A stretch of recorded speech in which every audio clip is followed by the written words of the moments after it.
What's the motherfucking deal? Excuse me. Pardon me. Cough, cough. Welcome to the Den. The Den, if you don't know, I actually need I need to upgrade on some of these notebooks. Some of these are going to be bigger. But welcome to the Den. If you're not familiar with the Den is a a very interesting place to be sometimes.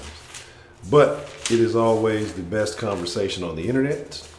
And I'm glad that you can join us this evening. Tonight we're going to be talking about the shame of success. And some of you may inquire, what does that mean? What shame of success? You should be proud of your successes. Yes, you should. I really think that you should. You have quote ad. So basically, exclamation point, quote, space, ad, and then you add the phrase after that, and it'll add whatever you put. Like let me see, I'll show you.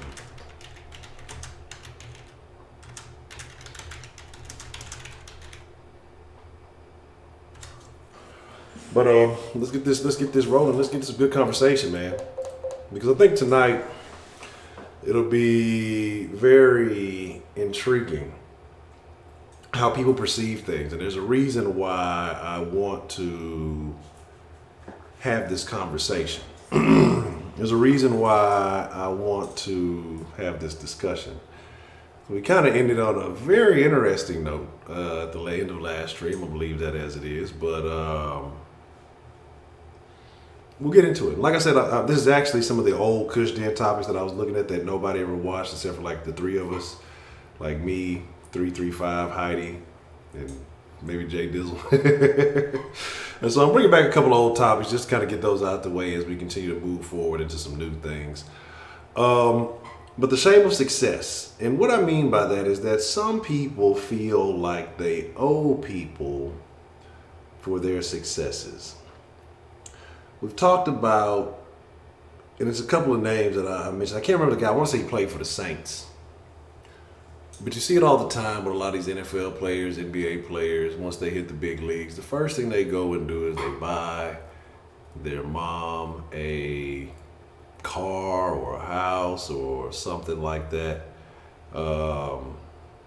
So, you know, there's that. It's all right, Kenneth. It was temporary, but I'm gonna leave it. So I want to talk about that. Should that be a thing? You know, I want to talk about a couple other things. We'll get to those as we get the conversation going. But again, I'm your host, Honcho. I'm glad you can be here. Let's see who we have joining us tonight, and let's get some good conversation going. Shout out to Cultured Anubis, Cultured, Mac 11 Sweetberry, the Pistachio Thief, Jason S, Kenneth Kalogny, Brandon 335. Random Asian letters, I don't know, but what's the motherfucking deal? Miss Meat, what's the motherfucking deal? Corey Key, what's the motherfucking deal? Only one lie, my second favorite New Yorker.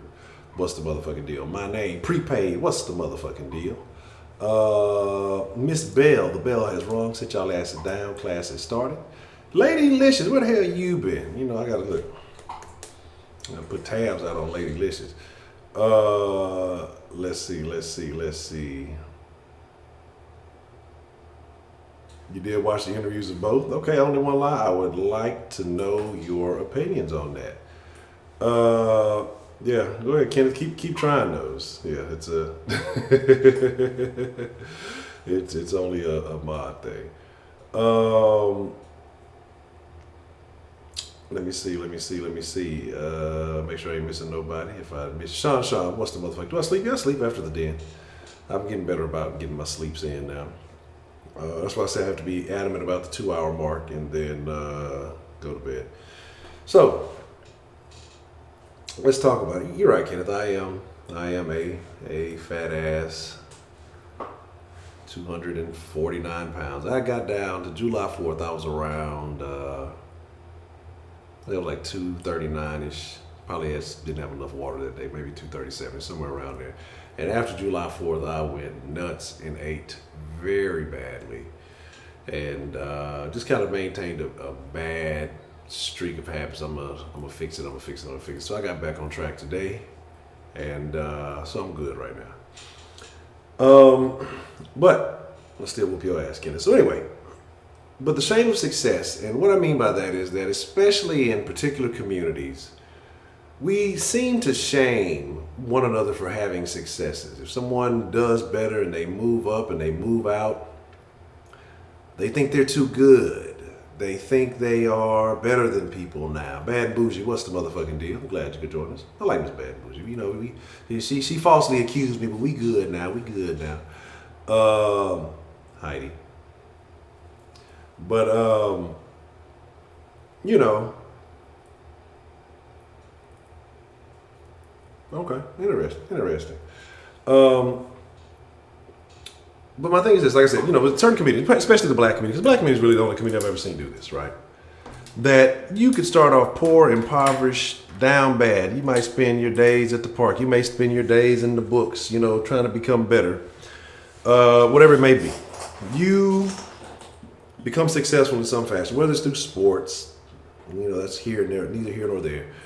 You go to school, you get a good job, you move on up. You get a trade, you get a good job, you move up, you move out. Those people who don't do as well, those people who don't make the right decisions, the people who, you know, make choices early on that impact them for life and do nothing about, you know, resolving those choices, they start to say, hey, oh, that person, he thinks he's too good for the hood. Or he don't come back around here, you know, he's smelling himself. You know, he's a diddy now, or whatever it may be, whatever the new slang is. That somebody who bettered their circumstances and they don't come back. Then I talked about, you know, the athletes who put in all this work. They're the ones that go to college. They may or may not get their degree, but they put in the work on the field. They put in the hours. They put in all the time. And that family, they sweated really hard rooting and cheering for them. Now, I'm not going to say every family didn't help them. Some of them have families who helped them, you know, go to camps to get better, spend a lot of money so they could do certain things and you know, other stuff. But then some of them you have parents ain't do a goddamn thing for them. They found out that the kids were good. Then they started rooting for them. Rooting for somebody is pretty easy. I'm gonna tell you that ain't shit. You got people in the hood who ain't give a fuck about you, ain't snap you a ball, ain't fucking get you a rebound, ain't do a goddamn thing for you. But then you make it, you blow up, you become successful. They all have their hands out. They all want something from you. Man, you know, you got to give back to the hood because, you know, you came up from here. Why? The hood ain't never gave you a motherfucking thing but hard times. Hood ain't never gave you shit but problems. But for some reason, you owe the fucking hood. Savage Donald Trump, what's the motherfucking deal? And we have this belief that we do. And here's the deal, man. This is where people say I'm fucked up. And I might be a bit of a hypocrite.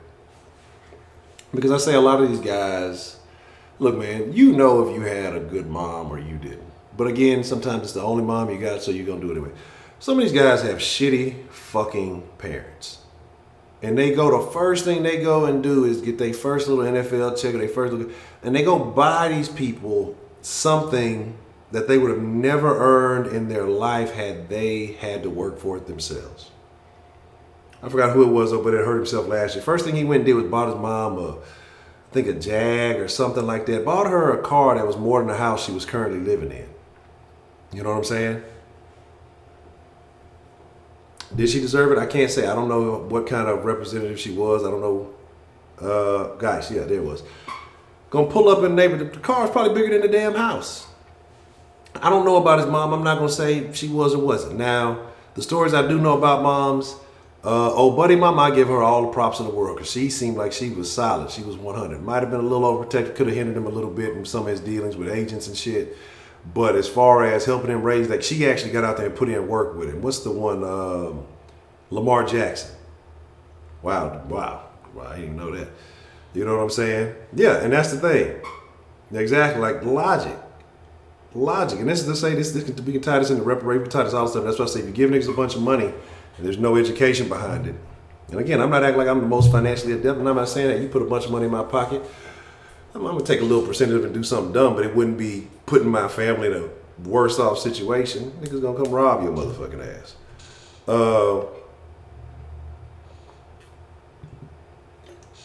But that's if you're willing and you want to do that. I can't tell anybody what to do with their money. But it was one who was open. I want to say he played for the Saints, or he got drafted by the Saints or whatever. His mom gave him an IOU. As soon as he got drafted, she told him he owed her $1 million fucking dollars. You know what I'm saying? Yeah, Lamar Jackson's mom, she's solid. She's solid.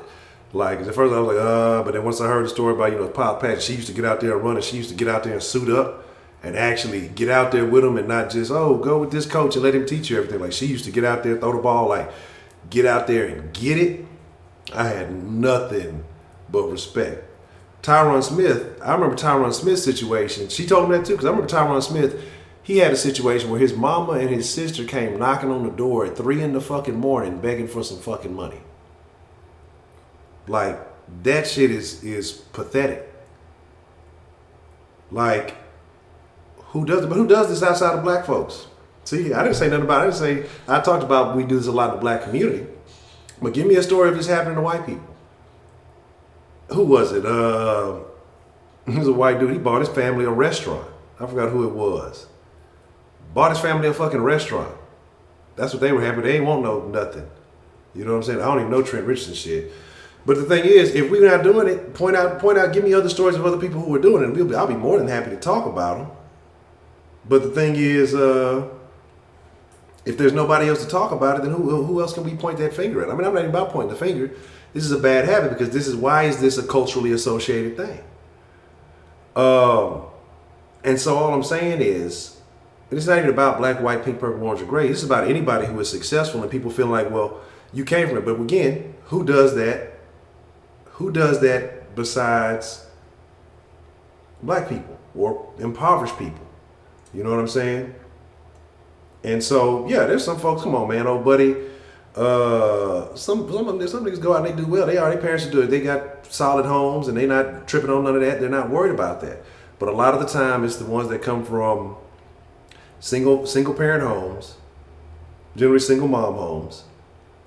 They make it and they go back and they bring mom up. I'm a believer that shouldn't your generation do better than you? So you should be putting your generation in a good spot. Your generation shouldn't have to, the following generation shouldn't have to come and pick you up out of a situation.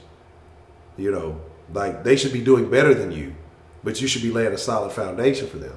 And most of us got that ass backwards. We're not passing along wealth. We're waiting for the kids to generate wealth and then come pick us up out of that. You know, that's a problem.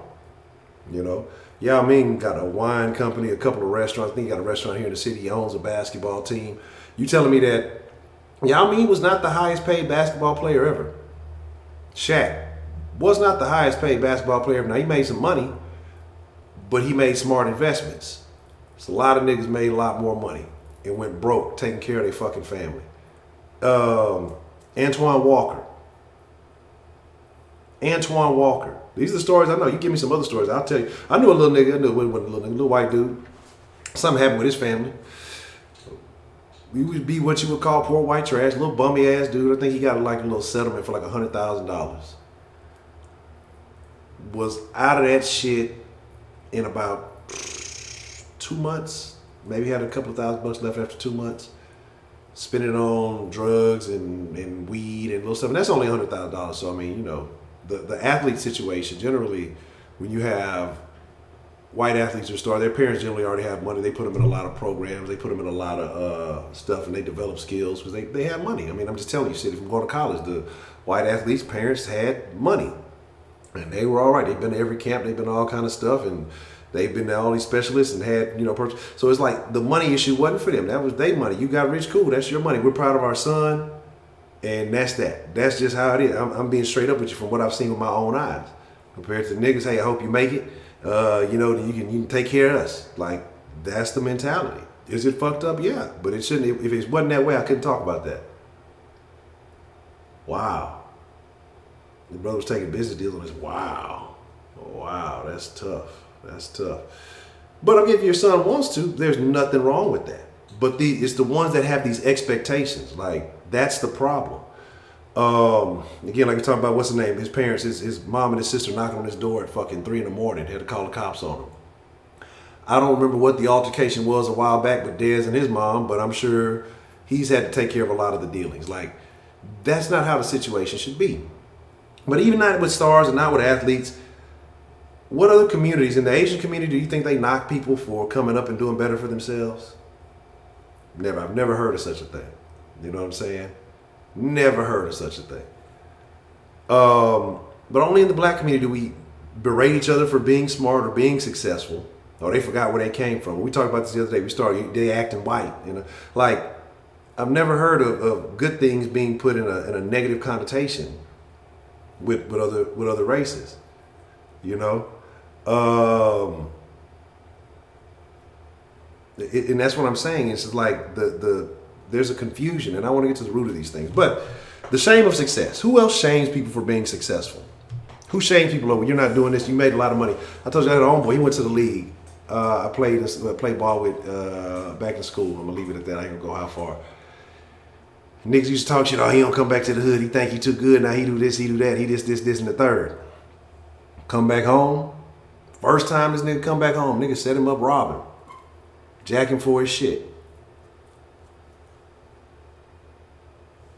What kind of shit is that? I agree. Socialist shit. Y'all are making too much money. There's no such thing as making too much money. People who say, well, if you make too much money, you need to share it with everyone else.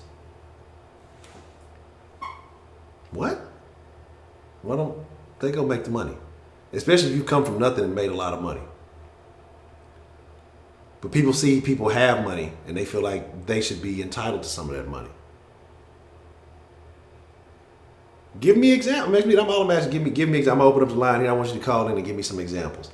I can give you prevalent example after example after example. I told you I gave you the one white example I knew, but other ones don't come to mind because maybe their stories aren't getting told. Maybe they're not doing that.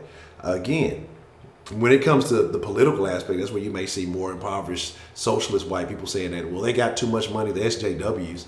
Oh, they got too much money and I'm lazy and I don't want to work and I feel entitled to their money. They should spend it on me because I would love to have that much money, but I don't want to work that hard to get it and they got enough to share.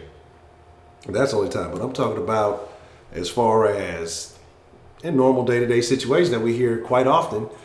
Every class of athletes that come up, you hear the same shit. You hear the same shit. You hear the same shit. The Iverson story. You hear, like I said, I told you, Antoine Walker behind his family. You signed at one point in time, Antoine Walker had the richest contract like in NBA history, and was broke. He's broke now. You know what I'm saying? I'm just saying. Man, look, share with me other examples. I can only speak on what I know. I can't make stories up. And the reason I talk about this is because I want the mentality to not be so prevalent. I want to talk about being better. I talked about that at the end of the stream earlier today, about pushing a better mentality in the neighborhood. Because again, like I said, if Bill Gates goes to the hood, they're not listening to Bill Gates. It's going to be white privilege. It's going to be, he's entitled. It's going to be all this other shit. But if a nigga who looks like me, who came from the same situations and, had a few bumpy roads here and there, had some ups and downs, and I can tell my story, they're more likely to listen. But if I'm telling the same story everybody else is telling, well, you can't make it because everybody's holding you down. You can't make it because there's this invisible oppression finger holding you down. I don't want to tell that story. I want to tell young kids, hey man, you can do anything you put your fucking mind to. All you got to do is believe in it. And I want to be living proof to tell that story.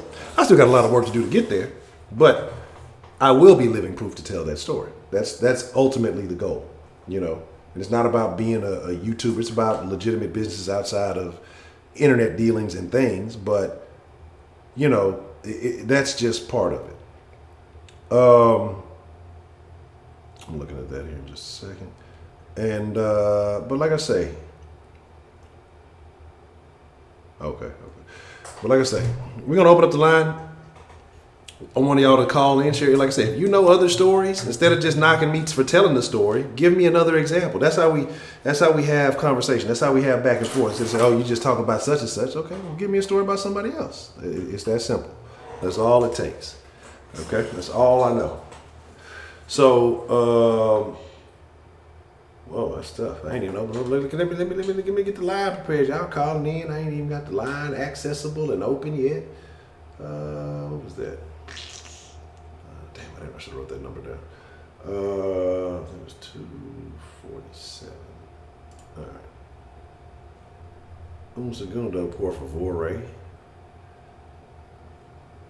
Let me see. Make sure I got the right dilly-dallies in order. Yeah. See, I would want to here.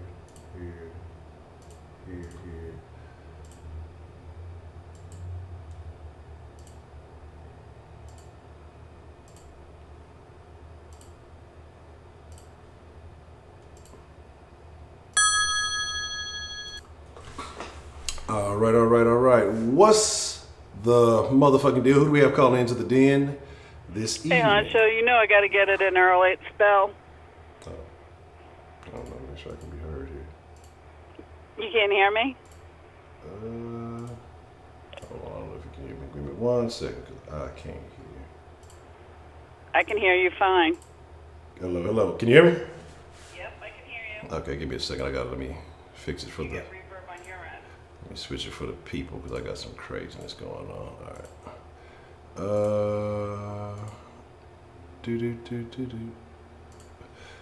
All right. Can the people hear in the chat?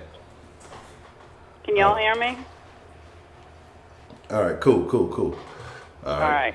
Don't mind being the guinea pig for this. Anyway, to get it started, a couple of really good guys. John Cena, Yes. the wrestling dude. Yes. Don't know him personally, but I actually went to high school with him.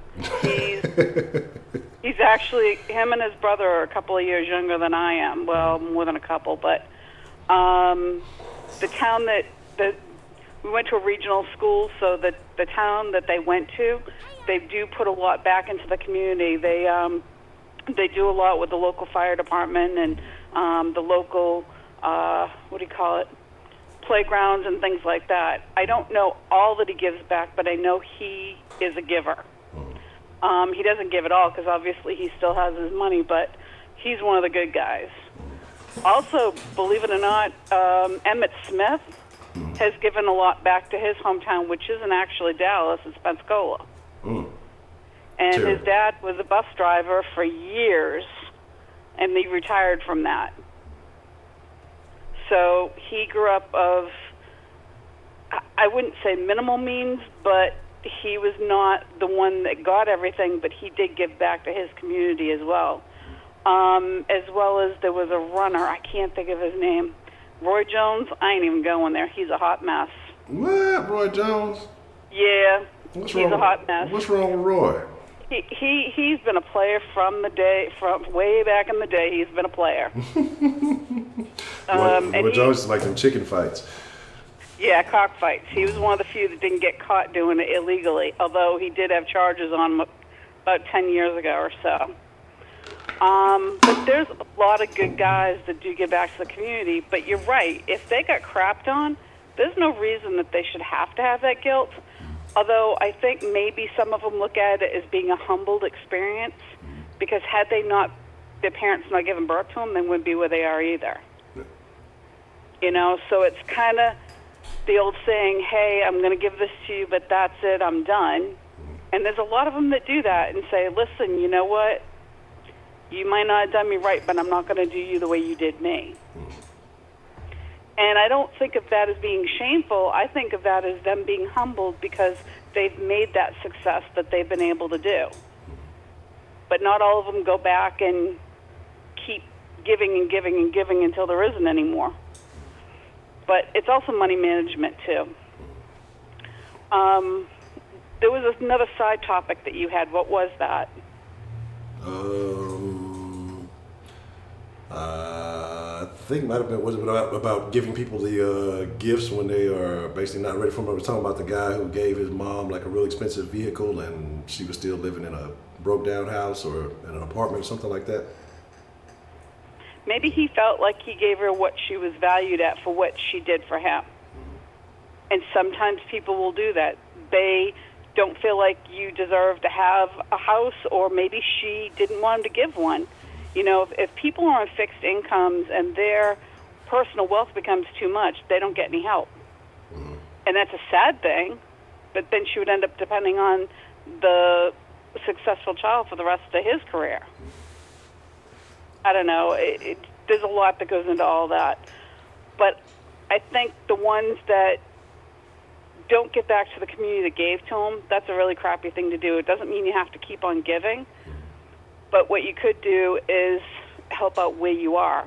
A lot of the football players from the Panthers, now I am not a huge Panthers fan. However, they have a huge program in giving back to the community. One of their players, Greg something or other, does a lot with children because one of his children, I think he has autism. Greg Olson? So they do a lot. Yep, so they do a lot with the Children's Hospital in Charlotte. That I do know for a fact. So what do you think is more valuable, time or money in situations like that? I think time is more important because kids don't care anything about money. You know, they want your time, whether it's a famous person or whether it's a parent. Being present with children is more important than spending money on them in the long run. In the short term, throwing money at anything is going to work. But if you're looking to develop something good in the long term, you give them time. Now, and okay, and the reason why I asked that is because, we talk about time and we talk about money, and some people throw money at the problem. And I mentioned my friend who kind of stayed away from the hood, and he came back, and as soon as he came back, got robbed. So some people may throw money but not show their presence, and then people, say, oh, well, they think they're too good, this, and this. And this is kind of where I was going with shaming people into it. Oh, you don't come around anymore, this, that, and then as soon as you come around, well, you get set up or you get done bad or whatever else happens. And so what do you think about situations like that? Like how and that's kind of where I was going with shaming people. Like, I will say this, and you said it before yourself, there's always going to be haters. And that's kind of where that comes from. There's a jealousy of somebody else getting out of the hood or getting out of the ghetto or getting out of whatever funk level, financial level they're at, whether they came out of a middle-class home or they came out of where they had it all. When somebody makes a success, there's always going to be haters on the other side. Some are more vocal than others. But the thing is it's just as good to be a gracious winner as it is to be a gracious loser on things. And as a culture and society, we are so unfiltered, it's ridiculous. And I think that, honestly, that is becoming a huge social problem. It doesn't mean that we have to shut our mouths to everything because, obviously, if there's injustice, it needs to be spoken about. On the other hand, if a person feels as though they want to do something special, they shouldn't be asked to give more than is expected of them. I don't know where to go with that one, but that's just my thought on that. Say I win the lottery and, I wanted to give X amount of dollars to my hometown. They shouldn't say, well, can you do another $1 million? It's like, really? Yeah, like the chick with the church. Did you see the one who had won she won that big Mega Millions, and the preacher, I think he said he wanted $1 million or something like that from her, and she gave him like $700,000-800,000, but it wasn't the whole $1 million because she was spending money real bad. So her aunt took over her finances, so he ended up suing her for $10 million. Yeah, there was a girl here in North Carolina that went through the same thing. I'm not sure if that's the one you're speaking about. But, yeah, she went through a real bad financial time. In fact, she ended up on one of the reality shows to fix my life. Mm-hmm. Anyway, the point was, and that had the same thing to do with the church. How do I answer this question without... I want to take the fifth, but I can't. Because I'm too damn honest. So here's my pitch. I am not a religious person. I am a spiritual person, and I am a Christian person. However, I have a hard time with fellowship because I find organized religion to be more business of religion than nonprofit. And I've even questioned my own pastor in back years of where does my tithes go? Does it go up the line or does it go down the line? Does it stay in our church or does it go to corporate? It was never looked upon. I was never so frowned upon as when I asked the honest questions. However, because my pastor is who he was, he gave me the answer. I didn't like it, but at least I understood the path of the money flow. And money's not the root of all evil. It's a vessel in which what we do with it. And that's my religious end of the night, because I'm generally not religious. But as far as education, I'm hoping I leave people with wanting to ask more questions than just give answers. No. Because that makes us deeper and us well established as a community, and we have got such a great community here. I agree. So any other questions? So what I was saying is, you mentioned John Cena. So the community that John Cena came from, would you say it was prior to him giving? Is it an impoverished community? Is it kind of a middle class community? How would you describe it? Okay, the best way to explain it is there were 3 towns that went to this regional school. Mm-hmm. 2 of the 3 were, I would say, working middle class, and the 3rd one was probably upper middle class. He didn't come from that one. Okay. And most of these are what they call bedroom communities, which means you slept in the small towns, but you went to work in the bigger cities, 15, 20 minutes away kind of thing. So I would say I don't know all of his actual background because I don't really follow wrestling nor him. I just found out a couple of years ago that he was a few classes behind me. But the point was is that I did know that he gave back to the community through a friend of mine that was involved in one of the fundraisers that he does every year with his younger brother in order to support the local volunteer fire department.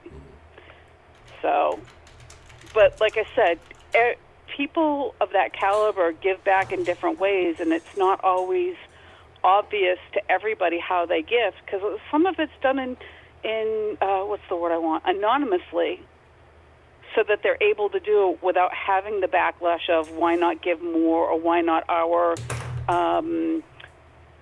charity over another one, you know? But as far as the shaming that you were talking about, I wonder whether it's shaming or just feeling humble for where they got to by the means that they got to. You know, like you said, if they don't have supportive parents, but if their parents didn't give birth to them, they wouldn't be in that position either. So it's kind of a balance. I feel like I'm repeating myself on that note. But on the other hand, you know, you're right. Some of it might be shame, because each person has an individual childhood and what they feel is normal because that's how they grew up. But somebody else might go, that's abnormal because they didn't grow up in the same way, whether they're rich or poor or whatever. Looking at it as a white person, I don't think that the white community or the black community is exclusive in their shaming of their celebrities or sports stars or any of that. I think that that kind of is an equatable thing through both the cultures from my experience. But again, you know, somebody might say otherwise or different. And like I said, I've seen a little bit of both on each side of that fence, and don't really deal with a lot of other culture that way. Just doesn't happen. It's not good or bad. I just don't have that experience. So, any other questions for tonight? No, I think that's all I got, Miss Bell. I think all right. The bell has rung, class is in session. And I set the bar for tonight. Yes, ma'am. Yes, ma'am. I'm going to get you your pistachios. I don't want nobody running up on me saying I didn't give them all their pistachios, so I'll make sure I get that to you. And, there you go. I thank you for saying and that means I'm good for the night. Yes, ma'am. Thank you, Ms. Oh, one more thing about that woman with the representative. Oh, okay. Shame on her, because with her being in the job profile that she's at, she's supposed to represent not being above the law, but not being an exception of the law.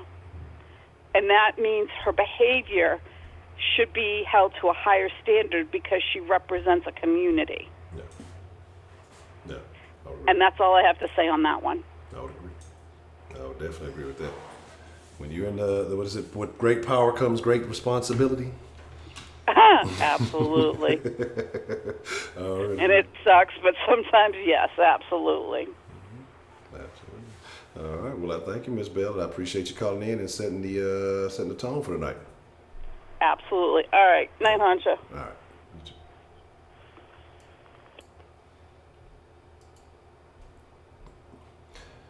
Man, let's see. For a hate crime, I want them to release their tapes, and I want them shit to come out, and I want her ass to be fired.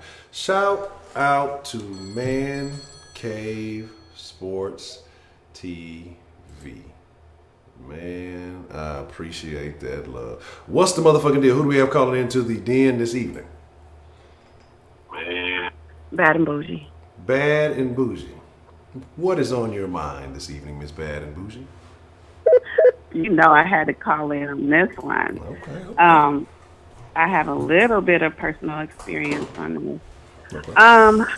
First I would say, wait, am I echoing? It doesn't sound like it on mine. I think you sound good on my end.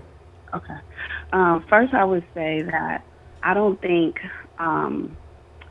it's a racial thing. I think I know quite a few athletes. I come from, my ex-husband played in the NFL and the Canadian Football League. So did my son, both as free agents. So they weren't the top money makers, but they did okay. And just seeing a lot of their friends and stuff like that, I don't think is exclusive to African Americans. I think that athletes of all races experience that, it's a lot of people with their hands out. It's a lot of people that want things. It's a lot of people that feel like they owe their community or they owe their family members, they owe their parents, brothers, sisters, cousins. I mean, it's literally like before my ex-husband even got his first check, we already had a list of people that already wanted money, and we hadn't even got it check in our hands yet. So I think that the there's always going to be that pressure on that person, whether it be they made their money in athletics or however they became successful, from the people around them that feel like they kind of owe, they got to pay it back, from where they came from. So it's kind of sad. It's kind of sad. I've seen a lot of those. I think they said it's like 80% of all athletes will be broke within 3 years after they leave the league. So those people that have their hands out usually are not there when the other side of it happens. So I've noticed, now I think they try to do a little more. I noticed, like, with my son, like, they wouldn't even give him his first check until he already had hired a financial planner. Whereas back when my ex-husband went to the league, they just handed you a check. You're 23 years old, you've never had any amount of money in your life, and all of a sudden they just hand us this huge check. We were teen parents, so we were together since high school. So we went through all of high school, we struggled through college together, and, now that I look back, like that first year that he played, we probably gave away more money than we spent. Damn. Because he did feel like he wanted to take care of his mother, his father, his step-parent. Like he wanted to give back to the community. Step-parents? They weren't even there the whole time. Step-parents don't get no love. Oh, come on. Well, no. His stepdad basically raised him. Okay. So he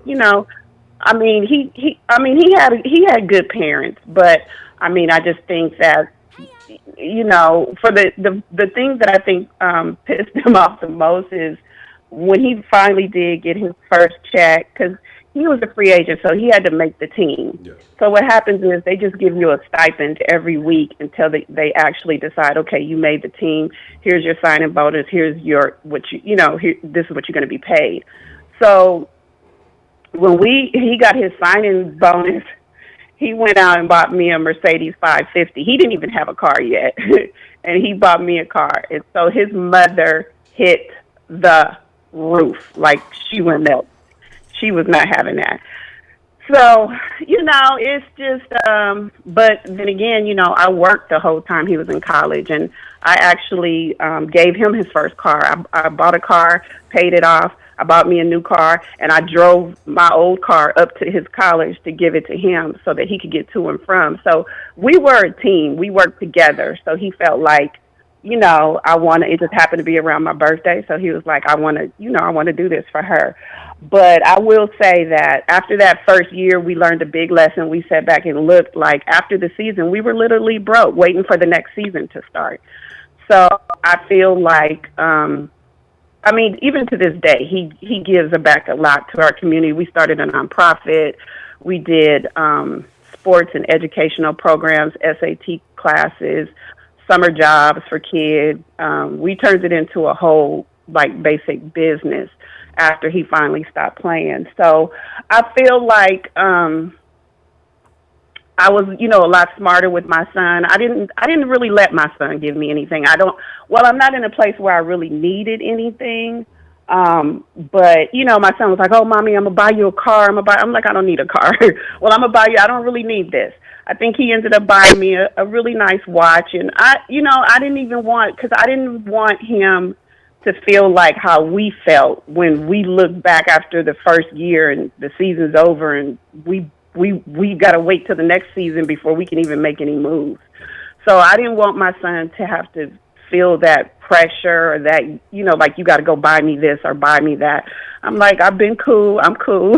I didn't really want that. So, I think that, and I see a lot of these athletes, even with I have a couple of nephews that one still plays in the NFL, one is playing in the Canadian League, and they get that pressure from their parents. One of them, without saying too much, his mom basically has been on welfare and in the projects her entire life. And so now she wants a Mercedes, and she wants a new house, and she wants this, and she wants that. And I just think it's unfair to put that pressure on those kids like that. Don't do that to them. However you've been driving, you can continue to drive, I agree. You still there? So that's basically my viewpoint on the whole thing. I don't feel like anybody owes anything, but most people who are, socially conscious about their neighborhood, and where they come from, and if they want to give back, fine. But I don't feel like they should be pressured, like they need to do this or need to do that. Because at the end of the day, however people were surviving before, that's how they're going to continue to survive. Exactly. I don't want to sound heartless, though. I think I'm coming across sounding heartless, but I'm not trying to. Not at all. Because what happens if you would have never had that kid? What was your option? What if that kid had that injury before that opportunity came? Then what would happen? So, you're putting an undue amount of pressure on someone else, basically for decisions that you made with your life. And so I don't think that's heartless at all. I don't think there's anything wrong with that. I think that it's, I'm glad you were able to share the story, having that experience, but I don't think you said anything wrong. So I don't think it's nothing heartless. No, nothing wrong with anything you said. But yeah, take care of your moms if no, just joking. Not trying, but you know what? Within means, like I saw that one athlete that bought his parents a more expensive house than he had. Like, come on. I just think that's so selfish for parents to do to their child. Like, if anything, you should be making sure that they're set up for the rest of their life, not trying to, come up and live large off something. And I feel like I was a good parent to my son, and we were there for him, and, his dad trained him up and, did all the things with him. But he didn't ask him for anything. And I just feel like it's very selfish for parents to do that. I agree too. I really do. Like I say, especially if you, I don't want to say a fair weather parent. Now, I understand, those who had some hands-on experience. I think, like I say, with the husband having actual NFL experience, I think that's always a gift, because you can say, okay, well, this is where you're going to need to be. This is the standard you're going to need to set. But still, it's ultimately his decision to do what he wants to do with it. But those parents who really did nothing, in my opinion, but cheer, because you got a lot of parents that They did nothing. They don't go to practice. They're not doing anything. But on game time, once they know that they got an athlete that's a star, then they cheer. That's it. But it's always been another coach. It's always been somebody else doing the little things to get them where they needed to go. But then when it comes time to collect the credit, they're first in line. You know what? I have a, and I'm not going to say his name because he's in the NFL right now, but I have a young boy that played in our Pop Warner organization all the way up. And I remember him and his mom, they lived in the project. They used to catch the bus to all the games, and she was struggling with him all the way. Well, it turns out he ends up being a natural. He ends up, getting to high school, highly recruited, went to USC, top athlete. He ends up, so then when his senior year comes, here comes the daddy that's been missing all these years. Oh yeah, that never was around when his mama was catching a bus with him to games and practices. Now here he comes.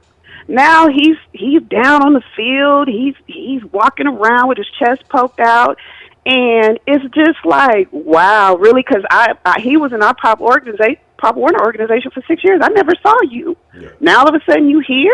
Yeah. Like, it's sad.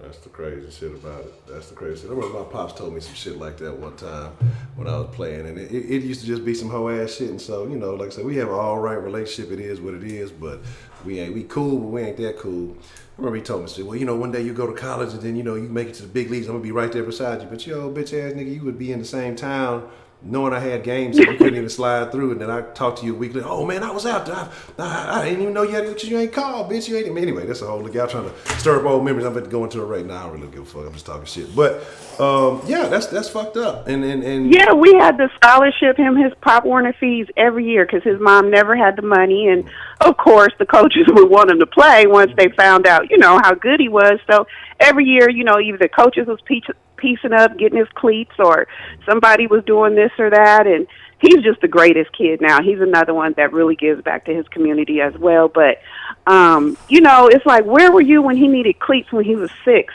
nigga? Now you here? Like, come on now. Really? Yeah.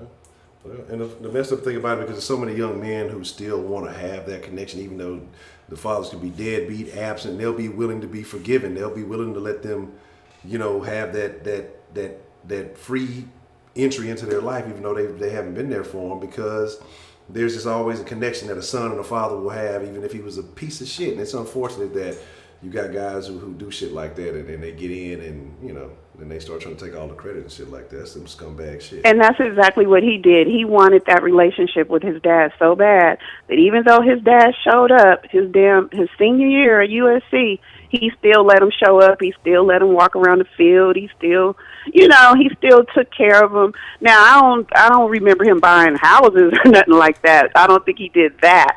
But I think I think to this day they still, I still see that he's around. So, I guess whatever makes him feel better is about the kid at the end of the day. But I just thought it was funny because when I saw him when I saw him at the game, I was like, who that? I never saw him. He played with us from the time he was 6 to the time he was 14, and I never saw him. So it was just like, wow. That's wild. That's I don't even know. That's a whole nother topic. Let me jot some notes down. We may have to have some. Let me just say this for another conversation. We don't have to dive into that one day. That absentee. Look, what a roll call. Yeah. Present. But okay. Well, Miss Bad Boo. So now I know why you bougie now. I see now. I tell everybody he made me bougie. The bad part, I was always bad, but he made me bougie. Okay. Well, now look, hey, you learn something every day. That's what's happening. All right, Miss Bad Boo. All right. Well, I'll let somebody else call in. Huh? I was just asking if there was anything else you would like to add.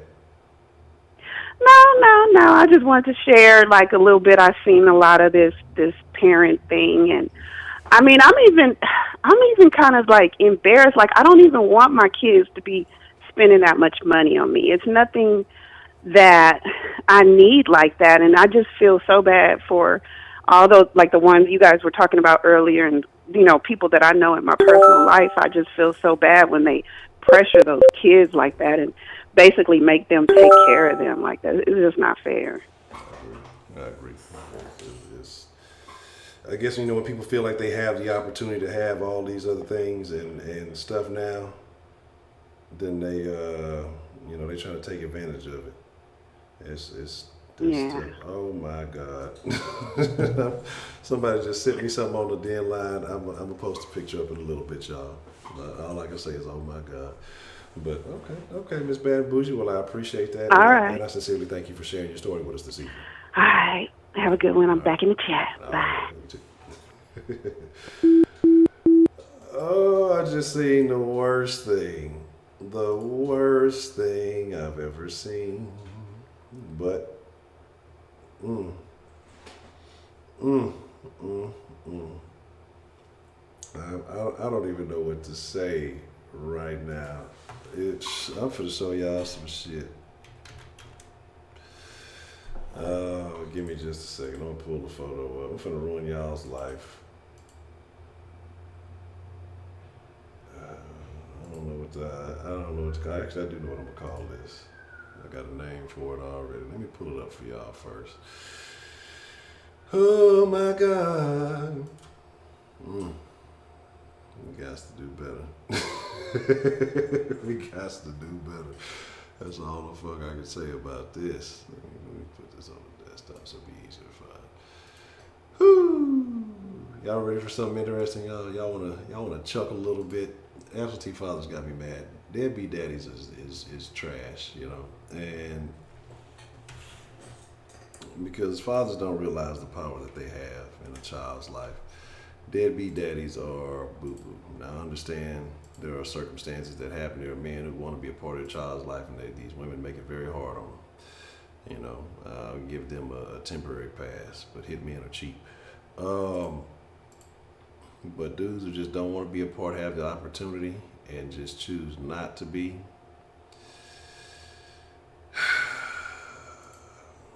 I'm gonna ruin y'all's life tonight. Thank me later.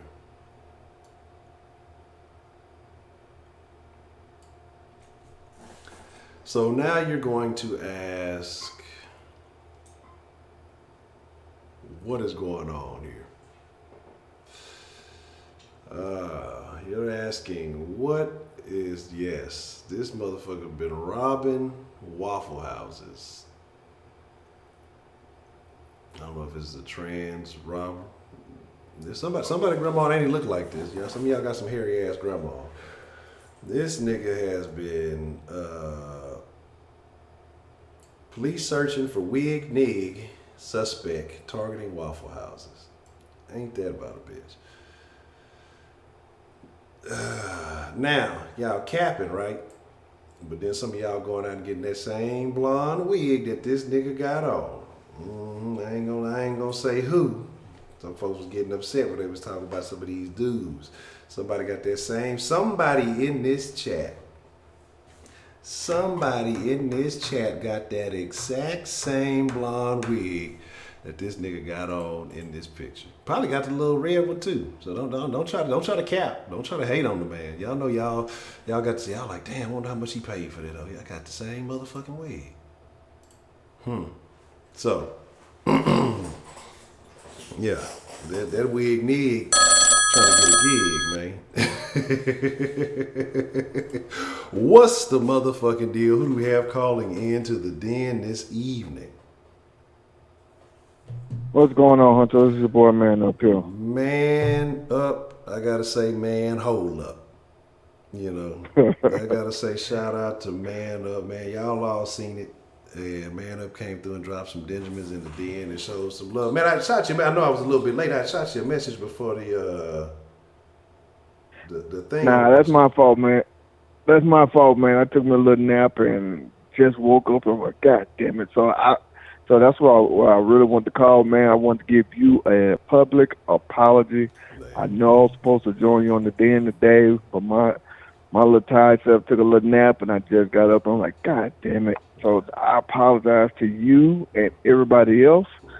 that wanted to see me on the den. We'll make it happen again real soon, I promise. So I just want to apologize Yes, to you and everybody else. I figured sometimes I already know your character better than that, man. I figured they'll say, man, they're probably tired. That man be putting in a lot of work. So I figured that's probably what it was, that you end up kind of dozing off or something. Or you might, I didn't know what you had going on. So trust me, I didn't feel any particular way. I already know you better. And I know you're not like some individuals out there, who just try to leave you high and dry and don't say nothing. So I figured it was something else going on. I figured, say, man, they're probably tired or whatever. We always make it work. Just let me know, and we'll make it happen, man. All right, man. But yeah, I wanted to talk on today's topic, man. You say suffering from success. Yes. I mean, the shame of success. Yeah. There should never be no shame for your success. Should never be. You know what I'm saying? But I know some people make you shameful for having success. I know that's what some people try to do. Now, it's up to you to fall for it or not. And I'm going to give you a good example. I have an uncle that used to play in the NBA. I'm pretty sure y'all heard of him. His name is Ron Harper. That's my uncle. And, yeah, Ron Harper. That's my uncle. Played for the Bulls, the Lakers, and the Clippers. Yeah. Yep, that's my uncle. And he never, not one time, said that he was going to do something that he, well, for as far as I know, but I'm going to put it like that, as far as I know of, never did anything that he wasn't supposed to do. You know what I'm saying? I mean, yeah, he took care of my grandma, you know what I'm saying, whenever she needs something. He, whenever she needs something, he'll be like, okay, here you go. But when it came to, like, outside family, he said, hell no, this is my money. I worked hard for it, blah, blah, blah. Well, just that's the way it's supposed to be. You know what I'm saying? You know what I'm saying? He would teach all of us. He would be like, stay focused on, he'll give us some good advice. You know what I'm saying? He'll be there for us with his advice. Yeah. You know what I'm saying? And things like that. He, you get my point. He wouldn't be like, oh, you need some money, here you go. No, he'd be like, work your ass off, go get it. You know what I'm saying? Stuff like that. That's the way it's supposed to be. Exactly. Your family should not be trying to shame you into doing for them and stuff like that just because you got the money. Kind of like what's that damn football player? He used to play for the Browns. Then got traded to the Colts. His mom was talking about you owe me $1 million for. Who? Yeah, I was trying to figure out who, because I saw some people say Trent Richardson. I know some people was talking about Tyron Smith, but it was another one, because I want to say it was a DB. I want to say it was a defensive back that had got drafted. But I was thinking, and he recently retired. The one I'm thinking about, I might be thinking about somebody different though. But yeah, put it like this here. If you want to do for your family, that is your business. That's your business. You see what I'm saying? But you shouldn't be shamed until you have to take care of your parents and stuff like that. Buy your house. So if you want to, that's you. That's your business. You know what I'm saying? I know a lot of guys do that for their mom, try to give back to their mom, and that's fine. That's you. But I do not want my kids to do anything for me. If I wanted a big house, I should have worked my ass off and got that big-ass giant house. You see what I'm saying? I should have took other steps to get it. You got your money, you do you. You know what I'm saying? Just be smart about it. You see what I'm saying? That's it. You know what I'm saying? That's what I tell my son right now, who just graduated from LSU. He's getting he's getting started in his lifelong journey, and I constantly tell him about money. What's the number one word that you're gonna say? And he says no. I said that's the word you should always remember. No, because people just gonna automatically assume that you just rolling in the dough, you just making big bread, and then here you go, you broke. Because nobody works forever. You see what I'm saying? Bless you. Thank you. Nobody works forever. So at the end of the day, all I'm saying is, man, you should never be shamed into success. Just because you're doing something good to make it, or people just think you're doing good still. The answer is no. You worked hard for that money. That's you. Like you were just saying about to the lady they called them. You the one that goes into practices and suffering all those injuries and putting all that wear and tear on your body. That's you. I'm a parent. I'm supposed to be able to support you. I tell my little girl this all the time. I say, your mom and dad are your number one fans. That's it. We're just your fans. You know what I'm saying? You don't have to take care of us. You know what I'm saying? That's you. Because every time my little girl want to do something, she's like, Dad, Mommy, y'all want something? I'm like, no. You know what I'm saying? Cause she has a little summer thing that I tell her to go do to make her a few dollars. I'm like, no, you go and put that money up. Cause we got a little bank account for it. We put it in the bank. I said, okay, here's $20. Go buy you a toy or something, a stuffed animal, whatever. The rest, we putting it up for you. That's your money. She has her own bank account, her own everything. You see what I'm saying? So that way, when she gets older, she's gonna know how to manage money. It's okay to buy you a little something, something, you know. But other than that, save your money, invest your money, blah blah blah, stuff like that. No, don't do that. You see what I'm saying? So at the end of the day, man. As a matter of fact, I want to send you a picture of what it is I'm talking about that my daughter does. She makes her some money, almost every summer. And it's up to her if she wants to do it. But I tell her if you're gonna do it, you're gonna do it all the way through. You ain't gonna half-ass it. That's something I'm never gonna allow you to do is half-ass anything. If you set your mind to do it, you're gonna do it. But anyway, when it comes to like shame, there shouldn't be no such thing as shame as having shame for being successful. Now, also too, and I'm gonna end it like this here. My personal opinion, the definition of success is not money. I think the definition of success is knowing that you can wake up every damn day, your bills are paid, you got food in the refrigerator, you got a roof over your head, you got a nice car to drive, or a decent car to drive, so I should say. Things like that. That to me is success. You know what I'm saying? Because everybody got money.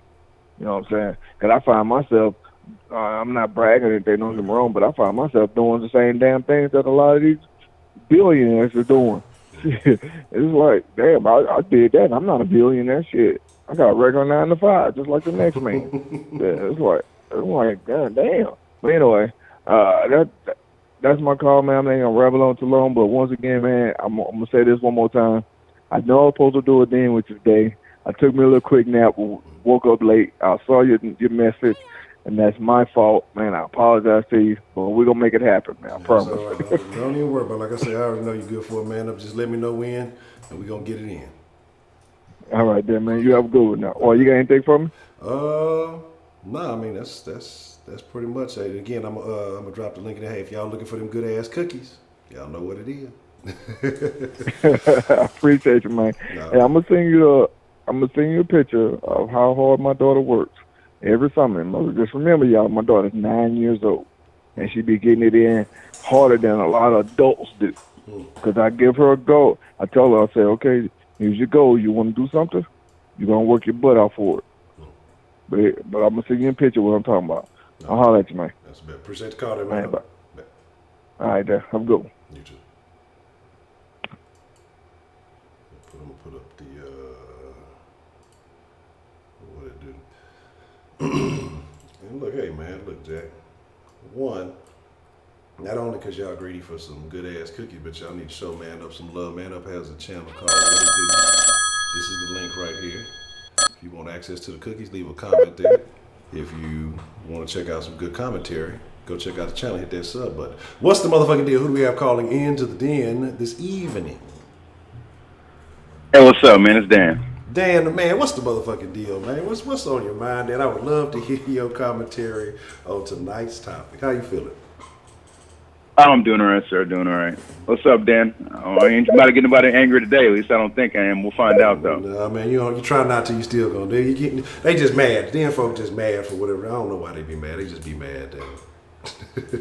Oh no, I give them reasons. I'm fine with that. I accept I accept my fuckery. Yeah, I give y'all reasons. All right. So let me see. So the topic is the shame of success. Yes. Now, I've seen this personally, and I've seen it go both ways. I have a aunt who's a very successful scientist, working with the government, so on and so forth. I barely see her because the rest of the family is kind of broke, including my mother. May she rest in peace. And she knew when she came up that the way my family grew up, she did not want to start giving money to everybody and all this other stuff. So she just ghosted to Ohio somewhere. And the last time I saw her was my mother's funeral. And I didn't really talk to her. I just waved at her. They gave us condolences, all that stuff. I mean, and I didn't understand initially why she did that. But then as I grew older, I was the first one in my family to go to college. I got my degree. I joined the military. I'm about to get my honorable discharge. So, I'm doing good for myself. I can say a bit more money, which I am, but I'm doing good for myself. I'm about to go back to school with my GI Bill and pick up a second degree in a field that I want to, go into, computer science, basically. And fortunately for me, my family's been always supportive. Fortunately for me, my brother and dad have always been supportive of that. And he had a GI Bill to do the cowboy. Oh, sure, okay, whatever that means. All right, I'm just reading the comments. So, it is what it is. But the thing is, like, in my case, I've seen, like, how that will drive someone from their family, because I already know everyone in my family been asking my aunt for a bunch of money because she was getting like $100K. That's what my mom told me. And she don't talk to the family because she thinks she's good for the family. I don't think it was that. I think she just didn't want to be bothered with all the bullshit that my family was going through at the time. And I don't blame her for that. No. Now, in my case, my family didn't ask me for much. But, but I've seen other situations where people come up and then they're supposed to bring up the whole, in talking about black people, bring up the whole hood and all that other stuff. Well, that don't necessarily work that well. There's one story I heard about a young man. He started a business. It was a successful business. He would people would bring in shoes and they redo the shoes and spray them. This is somewhere in New York, New Jersey. Well, of course he got killed. You already know that happened. They already killed him. And on a more popular level, Nipsey Hussle. He became successful. He literally was giving back to the community. He was right there. I forgot, was it Slauson, wherever it is that. I'm not from Cali, so, don't get mad at me, Cali people. He was right there in the hood, giving back and all that stuff, starting businesses. He bought a bunch of kids' shoes, all this real good stuff. And what happened to him? We already know what happened to him. I don't even bring it up no more. So it's like, the thing is, it matters on the community you're trying to bring up, the people you're trying to bring up. The people you're trying to bring up, you see actually hard on their luck and they need someone to motivate them and learn from, that's one thing. But if you got a bunch of broke, dusty, miserable people, they're going to bring you down with them, or they might just take you out. That's just what happened to Nipsey. And it's happened to many other young people and these impoverished communities. They've tried to give back, and now they got robbed, stores got looted, all this other crazy shit, or they just got killed because someone just thought, oh, they stunned, they think they're special. I'm gonna go mop this nigga and drive up cleaning his car or some show. This crazy shit these motherfuckers out here doing. There ain't no excuse for it. Exactly. So you shouldn't be ashamed of success, but you should definitely be cautious of your success. I agree with In my case, I'm lucky my family supports me, but some of these dudes out here, man, look, bro, you might as well just go somewhere else, bro. Just go somewhere else. And if it means living with white people, it means just sit and live with white people. Or live in one of them African black communities like Buckhead in Atlanta. Even then, they a little ratchet down there. I don't know. It's just like, you said we have some football players here to give back to community and live in it. Well, that's good. And y'all better make sure they stay in the community and make sure they don't have a bunch of ruckus around them. You don't want to chase those people out. So that's good to get people in the community giving back. It's just that don't give them reason to leave. Don't make them regret that. Yeah. Exactly. But our communities aren't trash either. I'm just reading My Name's comment. What community are you from, My Name? I'd like to know where this is at. Because you're saying our communities as in black people's communities? Oh, I got statistics, boy. He brought receipts. What you mean? I'd like to know where you're from, like what state. If you don't want to tell me, that's fine. Oh, what's this picture? This is the businessman up was talking about that he has with his daughter and what he has her doing to make her own money at 9 years old. So, hey, that's what's up, man. Because I just did like chores and stuff like that. That's what's up. Okay, yeah. That's good right there. You're teaching business. That's good, especially in this weather. Yeah, definitely teaching business at a young age, understand how to handle money. These things I think are essential, especially. That's good. That's good. Shout out to Man Up and Daughter Up. Hey, Man Up, respect. And you know what? After seeing that picture, I see a father taking care of his kid. That's something else that needs to happen. Exactly. And much respect to that man for that. Much love for my brother. Much love for my dad for staying in and take care of us and all that good stuff. But I see a lot of these young guys out here. They're not. It's usually a father, and classically it's been a father that teaches kids about working hard, men and women. And y'all get mad at me in the comments. That's fine. But it's usually the man that was teaching the kids that shit. But when these men disappeared, at least in the black community, that went to shit. And then the women who were basically getting high off the welfare hog, these kids just learned, hey, I want it now. Like just a story I just seen, and one you was, what was it, trade show. This story about some chick who didn't get tomatoes on her Burger King burger. Went back into Burger King, tore the whole motherfucking place up because she didn't get tomatoes. And then some simp was in with her. So I was gonna shoot this shit. I'm gonna come back. That was in Detroit. Wow. At least it was Michigan. Maybe Flint. And that's that whole when you don't learn how to work for something. No. That's that bullshit. So we don't get what you want. You don't accept it and move on and try to come back. You could have just asked for a refund. No, she tearing shit up, throwing shit at cashiers and shit. Yeah. That's because men need to stay in the families to teach them about the price of hard work. And people who do earn their hard work, they're not entitled to give that back to someone who didn't work the way they did. Right. Now, if you see someone that's trying to get there that didn't have the luck, maybe you had, because some of it's luck and some of it's skill. Every once in a while, you might just be that one guy who gets that grant or you get the scholarship or so on and so forth. But if you want to try to help somebody too, it does help in white communities too, but I'm not talking about white people. So I'm talking about black people because I am black. And I assume some of y'all are too. So I ain't worried about white people. We got to worry about ourselves first. We're always comparing ourselves to white people. White people do it too. I don't give a fuck about that shit. I don't care. I'm sorry they're going through that. I've seen quite a bit of single-parent white people in college, high school, now, and some of those kids are fucked up too. But anyway, that's sometimes kids are good, but prepaid, shout out prepaid. But my main point is I ain't gonna stand in line too long. It's just that you are not. Oh, it's all good. I appreciate that, Honcho. You are not entitled to give back to that community. You are not at all. Because a lot of people who are successful in that community, I mean success like a steady job. I ain't talking about you got your platinum selling Interscope record deal, all that other dumb shit. I ain't talking about that. I ain't talking about you know, get on the Brooklyn Nets or something like that. Because everyone assumes that's what they mean by success, like abundant wealth. It's not necessarily that. It's having a steady job, being able to save money, real talk, saving money.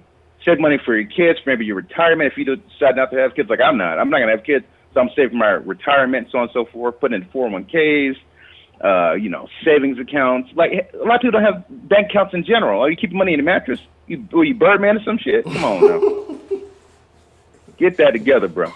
Yeah, you got to rub the hands together and hope it comes. Yeah. Sound like my daddy. Yeah. It's ridiculous. But no, man, just like a lot of people who come back to these communities that try to help out, they pay the cost for that. Yeah. They really do.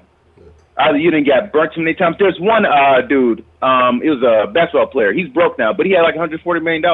He had a report on him. It's that 30 for 30 broke, something like that, Honcho. Yeah. And like this dude was giving people loans and shit in the community and shit like that. And of course, they ain't paying back. I'm talking about $100,000 loans. Yeah. Bruh. Bro, that's ridiculous. Was that? I don't know if that was the one about Antoine. Because like I said, I know it was him because he had got like a crazy. And that's why I say I kind of don't like it when they put how much money somebody signs a contract for on TV. Oh boy! And because then everybody, you got so much, so you only deserve it. Like man, I can't tell anybody what they're worth. To me, that's crazy. You know what I mean? The market's going to dictate that. But you know, yep. and then you get all these people come out the woodwork, you know, Googling them, and you dealing with groupies and everything else. That's your own business to handle that. But yeah, like that's sad, especially when your whole family knows what you got. Hold on, which one? I don't know if it's I guess it had a variety of athletes on that one. It's not saying if it was specifically it's quite a few of them. Mm-hmm. Yeah, they need to teach like finance management and damn some of these little NFL rookie camps and NBA rookie camps. Like, save your money, bro. Yeah. You know, they need to do that. Yeah. Like, these dudes just go broke. It's sad. It's sad. But for the people that like are doing it well and saving money, you can't be. You know what? I don't even like this dude, Steve Harvey, but I'm gonna quote him. And this ain't his original quote, but he said something that I found very profound. The best way to help poor people is not to be one of them. Exactly. And that's real shit. That's real shit. I don't like Steve Harvey. I think he's a snake, but he worked hard. I ain't gonna lie about that. He had to cut some throats. I respect that. You know, it's a crazy game out here.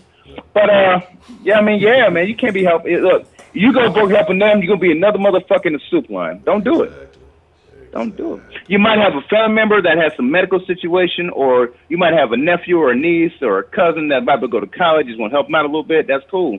But if they're going to rely on you an entire life, they're going to learn shit. And you see a lot of spoiled people out here. If they're born poor, and they end up getting like spoiled stuff like that. They don't know the price. And some of these rich kids too. The rich kids are the worst because it's like everything's handed to them. Like that one idiot who got caught with her mom and dad, like bribing colleges and shit like that. And just Olivia Jade, whatever her name is, this social media influencers, like that's a job now. Lying to motherfuckers, Jesus Christ, I'm in the wrong business. Yeah, so you'd rather be a social media influencer to go to college. You know how many people would love to be in your shoes? And she was just like, I'm just here for the parties. I don't even really want to go to class. She just wants to be an influencer. Yeah. Well, shit, then go to the clubs. You went in for free anyway. You rich as fuck, but you let in for free because you bring people to the club. I mean, that's fine. You ain't need college. Just party. Mm-hmm. But she taking a scholarship away from somebody that deserves it. Mm-hmm. That shit is insane, bro. So that's the second part of success. The people who never worked for it but have it, they don't appreciate shit. But she'll be fine. They still gonna be rich just because they're getting big blasting media. Becky might do a year in prison. She ain't about to do hard time. She ain't none of that shit. Ain't worried about none of that shit, man. But I'm about to sign off, man. But yeah, Honcho, man. Look, if y'all successful out there, y'all saving y'all money, all that stuff, man, just keep that shit to yourself. Don't go broadcasting shit. Trust. Because motherfuckers hear that shit, motherfuckers start sniffing, they smell that cheese, man, it's gonna be a wrap, bro. Have somebody playing kickball in your house and shit, bro. That happened to a lottery winner, too. A lottery winner, I think in Georgia. You mentioned my broadcast and stuff. The state of Georgia and some other states, you have to broadcast who you are with a certain amount of winnings. Like, they put your face and picture, you have to have that happen. Or they take out a bunch of the money, or you might not even get the money, I don't know. But this dude, he won like $500,000, $400,000. It was about, it wasn't $1 million, but it was close to it. And 2 weeks later, he was murdered. Wow. And somebody kicked in his door. Wow. Yeah, because they broadcast shit. And of course, he was in the hood.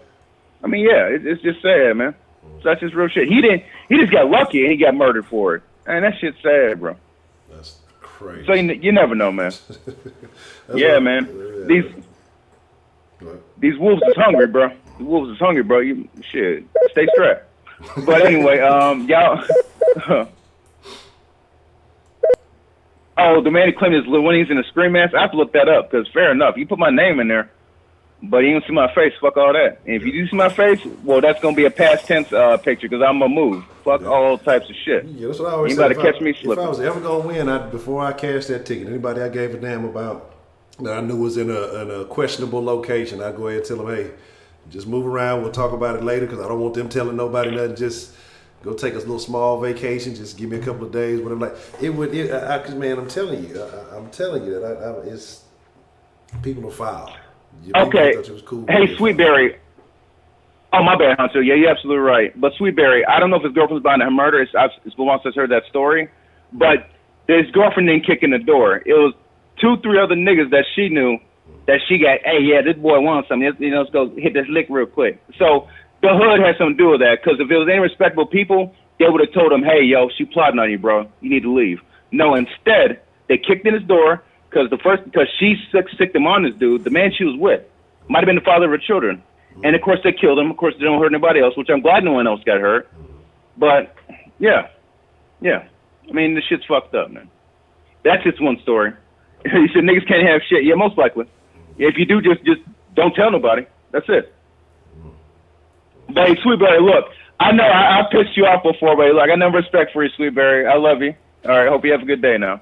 You take care. Hey, Sweetberry, get on my ass on these chats, man. But I probably deserved it. I respect that. Man, don't nobody man. About Sweetberry. All she do is talk shit. Oh shit. Oh damn, Honcho. All right, man. Let me go ahead. I want to put my little 2 cents in. I'm gonna put a little bit in there. Oh, Sweetberry said, "Huh? You know what I'm talking about." Anyway, but all right, Honcho. She don't know. Okay, it's fine. All right, Honcho. You go ahead and have a good day, man. Good chat, man. Take care. Dan, man, I appreciate it. Dan always calling in and dropping gems. Y'all may not like the way they shine, but they some gems, so y'all better accept them, man. Dan, I appreciate the call, man. Hey, thanks a lot, Miss Honcho. You have a good night, sir. All right, you too. Thank you. All right, bye. Man, look, Dan called in with that fire. Y'all don't be want to hear. Dan be trying to tell you something good. Y'all just don't want to hear, because it ain't, it's healthy. It ain't sugar coated. That's the problem. You know what I'm saying? But I do want to bring that picture back up here in just a second. That man up picture, man, and they say a picture's worth 1,000 words, man. Now, this is Mr. Man Up. You know what I'm saying? That's Daughter Up right there. This is beautiful.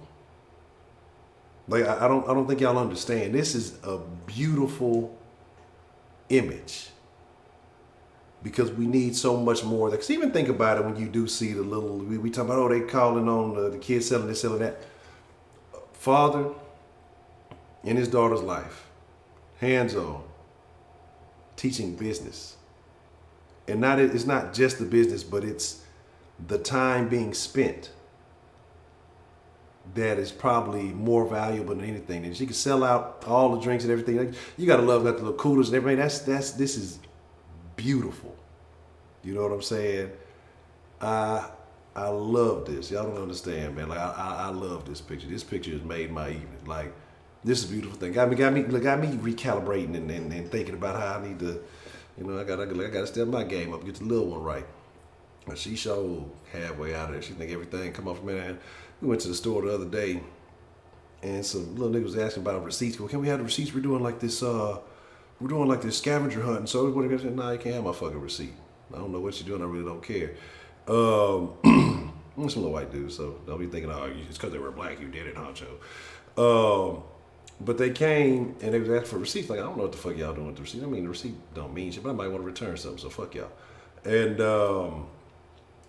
she was like, I'd have just gave him the card. I was like, give him the card, so you just gonna give him all the fucking money? You just gonna give them all the fucking money? Because, like, you know, they say that the kids in this generation, they're so used to seeing, you know, cards get swiped, and they just think it's unlimited money on it. You know what I'm saying? They used to doing shit digitally, so they think everything is just on with money on it. So we had to start, you know, kind of breaking bread with her like real cash so she can understand it. So when she want to buy something, we talk about tax and all those things, and I let her make it one time that she didn't have enough to cover the tax, and then after that, like, yeah, I don't know what to tell you. Yeah, I got money, but I wasn't coming to make this purchase. I'm not buying this. That's not what I wanted. And so, you know, we just kind of give her a little hard time. Sometimes, you know, we'll go back to the house. She can only bring so much money. I'm like, this is about you have to understand how much money you bring in. You got to understand how much something costs. You can't just guess. You got to be on point. You know, you got to understand this is what we really don't let her use the internet a whole lot. She has an iPad, you know, supervised. She can fool with it and watch it. Little sneaky ass, you know, got on the code and all that other shit and trying to do too much. So, you know, hey, you gonna learn today.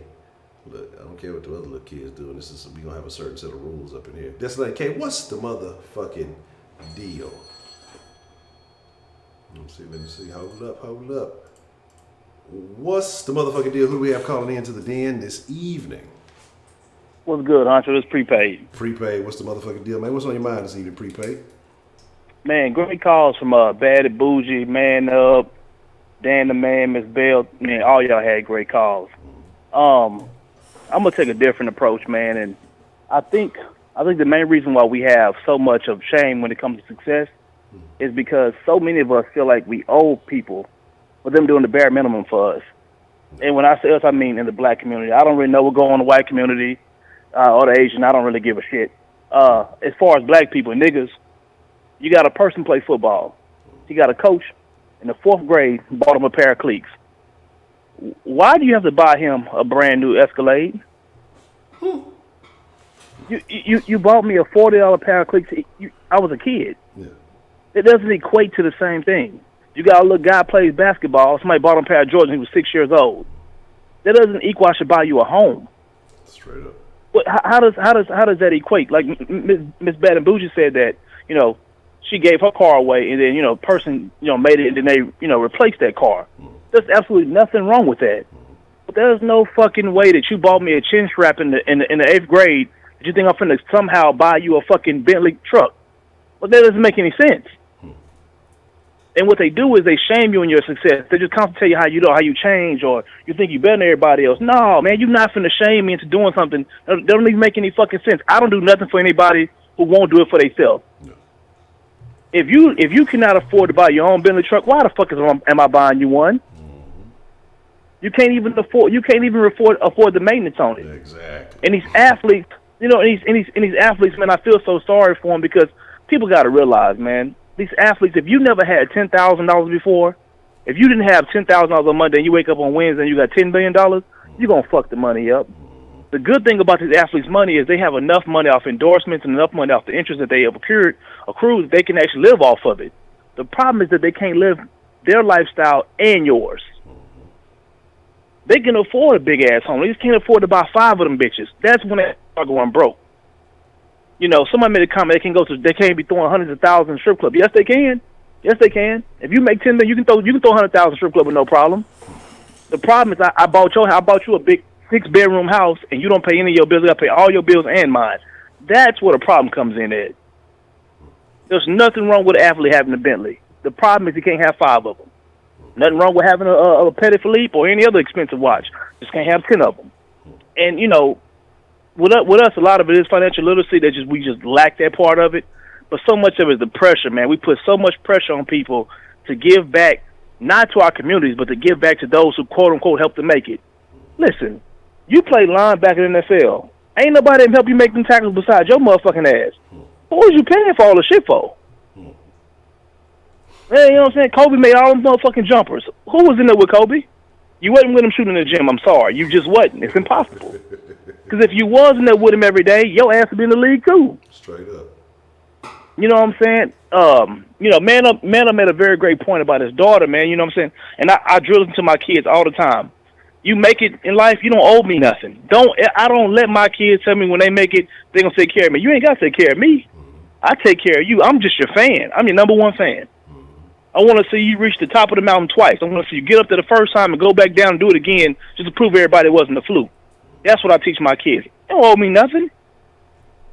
You don't owe me a motherfucking thing. You get out here, man, you make it to the NFL, you don't owe me nothing. You owe it to yourself. If anything, I make my son make sure he knows to take care of his sister and vice versa. You don't owe your parents nothing. I'm always going to be able to take care of you. I'm here to help you out. But everybody don't have that same mentality. You know what I'm saying? Like, and, you know, like I've said before, man, this is a big year for me because, you know, this year for my parents' anniversary, you know what I'm saying, I'm paying off the mortgage to their home. And it's a real big thing because it's not something that I'm doing because it's something that I had to do. It's something that I'm doing because I wanted to do this. This is a complete surprise. My parents had never asked me for nothing, never told me when I made it to do this, got to take care of them. Man, none of that shit. They laid down a foundation. I have a home for the rest of my life where I can go back and lay my head down. It don't matter what I go through in this world, I have a family home. And to ensure that, you know what I'm saying, to help my parents out, taking care of the mortgage, you know what I'm saying, paying it off for them. It's just stuff like that. I feel like that's the most impactful shit. Not buying my mama a brand new Escalade because her cousin got Escalade and we think she have one also. Shit like that don't make no sense. A car is a car, man. You know what I'm saying? It don't make no sense. So that's just how I view it. That's how I look at life, man. You know what I'm saying? A couple years ago, my father retired. You know, I got him a President's Rolex. He talked about a President's Rolex, you know what I'm saying, for the longest. You want to make a purchase like that, man, something to commemorate, that's fine, but I'm not making any financial sacrifice for people that I physically cannot make or something that's going to put me in a position where I can never come back from. That's what's going on with all these athletes, and I wish it would change, bro, because so many of us get such a negative connotation with this shit because it's all you know. You know what I'm saying? If y'all watch 30 for 30 for broke, Andre Rison did go broke, but they didn't tell you Andre Rison had bought his mom and dad, who were separated, both $10 million homes. They didn't talk about the fact these people were living in this house and they didn't pay a single bill. Like, if you're a parent, okay, buying somebody a $10 million home is extravagant. I agree on that. That's beyond words. But you're going to let your son pay all the bills too? You couldn't pay a light bill? See, it's stuff like that just flat out, in my opinion, it has to change. And I feel like it starts at home, man. Y'all, somebody in the den, man, some of y'all gonna have successful kids, and they gonna make it. Man, stop telling these kids they gotta take care of you, because they don't. They don't. Push them to be successful, and once they get there, man, just celebrate them. Be the number one fans. Cheer them on. Don't do all that shit. You gotta take care of me so I can retire. You're 45 years old. What the fuck you gonna retire and do? All your friends are working. You know what I'm saying? So that's it for me, Honcho, man. You got anything for me? Man, Prepaid just gotta say salute to you, man. You a solid A1 nigga, man. Oh man, hey, look, man. It's all about laying down the foundation, man. I figure, man, if my son see me do this, man, one day he gonna come around. He's not obligated to do it for his family, but that's the things you want to see your family go through, and you know what I'm saying. That's the type of success you want to share with your family. You know, it ain't always about the glitz and glamour, bro. So that's it for me, man. Y'all be blessed. No, I really appreciate it, man. And also shout out to Dan, man, because I wanted to tell him, he was kind of going over his list of accomplishments and plans, and man, and moving forward, and getting a second degree. So shout out to Dan too, man. This is the type of stuff I like to hear. This is the stuff I enjoy hearing. See the pictures like man up here, like this is the shit. These are the things we need to be talking. Fuck these celebrities and who they beefing with and who they doing this and all. These are the stories we need more of. What's the motherfucking deal? Who we got calling into the den this evening? This your boy, man, up one more again, man. Man, what's the motherfucking deal, man? What's on your mind this evening? I want to say this here. When I actually put that picture up, I know nobody said anything, but I just want to clarify something. When I asked you to put that picture up, I didn't ask you to put that up just so people can give me a high five or anything. I appreciate it, don't get me wrong, and I know nobody ever said that or anything. I want you to do that because I wanted people to see this is what you're supposed to do. And Honcho, if you don't mind, can you put that picture up for me one more time? Yeah, I got you. Hold on one second. I got to bring it back up. All right. Because I want to show y'all something. I want to show y'all something exactly what it is. What's going on here. 1 second. Let me bring it back to the right size. Actually, let's do it like this. Let's transform. Fit the screen. Wow. There we go. All right. So as y'all can see right there, it's kind of like a lemonade stand, but it's actually a drink stand. You know what I'm saying? This is what it is that I have my little girl doing. I told her, if you want to do something, you're gonna do it. If you're gonna tell me you're gonna do something, we're gonna do it all the way through. We have our local park, as you can see. I had set up a little stand. We told her, if you're gonna sell the drinks, and you know what I'm saying, make your money.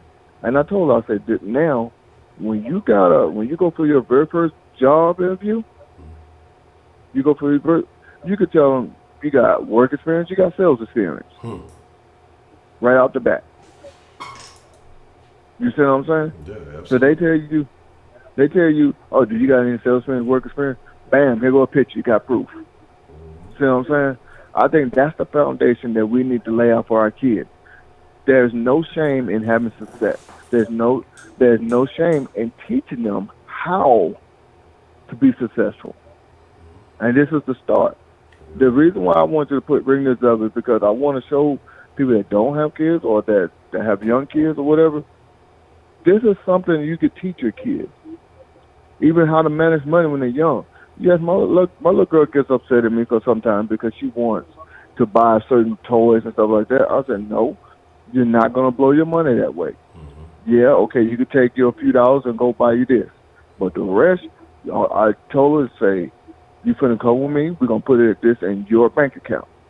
This is what you're going to do. So I even tell her, I say, I know she's only 9 years old, and she kind of gets embarrassed of doing this because of, her friends and stuff like that in the neighborhood and stuff like that. I get it, we're kids. She's a kid, I get it. You know what I'm saying? But I try to teach her, don't ever be ashamed to do anything. You the one working your butt off. So, you know what I'm saying? You earn it your own way. And I told her, I said, you're not going to understand this now? Boy, like my mom used to tell me, but you'll understand this later. And my mom was right, because my mom used to do the same thing to me. You know what I'm saying? So, but at the end of the day, man, all I'm saying is this here. Excuse me. All I'm saying is this here. Fathers, lay that foundation for your kids. Trust me, they're going to love it in the end. They might not right now, but they're going to love it in the end. My mom used to do the same thing to me. But anyway, man, I just want to call back in just to say, lay that foundation for your kids. There shouldn't be, I put it like that, shouldn't be no such thing as having shame for being successful. Now I got one question for you, man.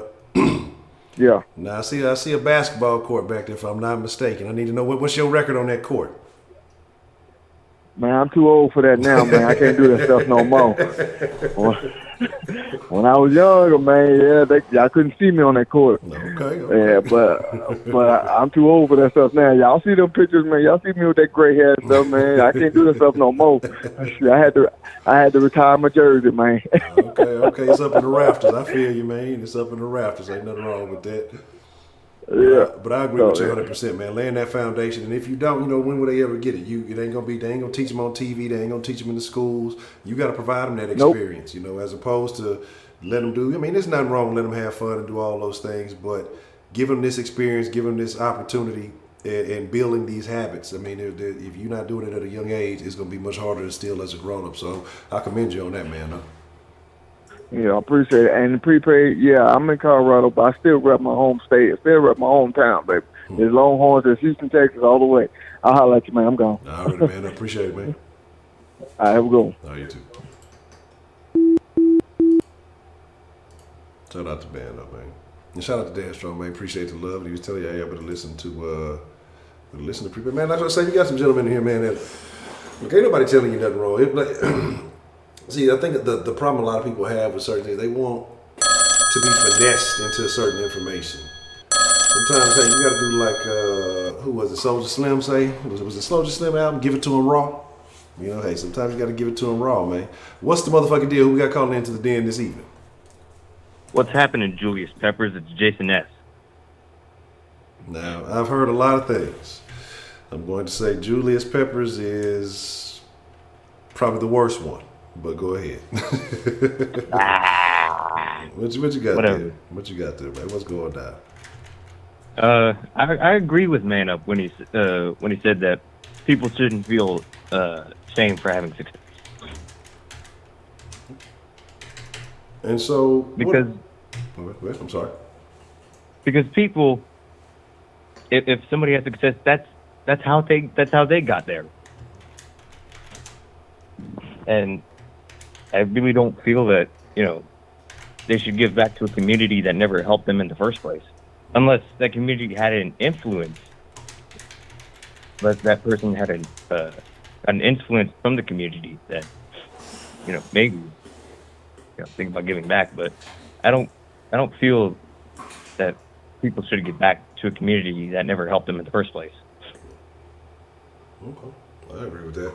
I think that sometimes like some of the callers have said, sometimes people get shamed into things, and sometimes people may go back to those communities. And it's like I say, it's not. Because I'm trying to avoid necessarily the not avoid it, but I mean it's a part of life. But even the athletes and the entertainers, and like they said, that abundant wealth. But even regular day-to-day folks, you doing just a little bit better than somebody. Yeah. It don't matter, man. People out here stabbing people for fucking $6 in their pocket. People out here robbing the fucking pizza man and shit like that. Because people, it doesn't matter. So if you're doing slightly better than certain people, you go back to depending on what neighborhood you come from, and you riding around and you seeing people down, you may feel a certain way because you got out, and you talk to, man, you done made it, you got this, and like I said, people shame you into certain stuff, but I don't think you should.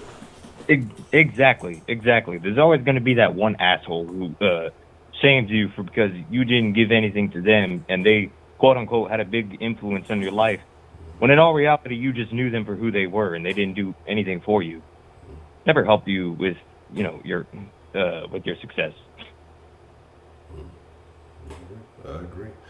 That's tough, and like we said, giving back to an equal amount, like Prepaid was talking about, just because you bought some shoes when you were a young kid, you don't deserve a car now. Them shoes ain't gonna last by for a tire change, goddamn. But so yeah, and I think people have to understand and disconnect the emotions from the situation and look at it, with reality. I think that's very important. Yeah. So and I think when I grow up, if I do get successful, wait. See, that's the problem right there. No if. Don't give yourself an option. It's no if you do get successful. When you do get successful. Well, what happens if I die?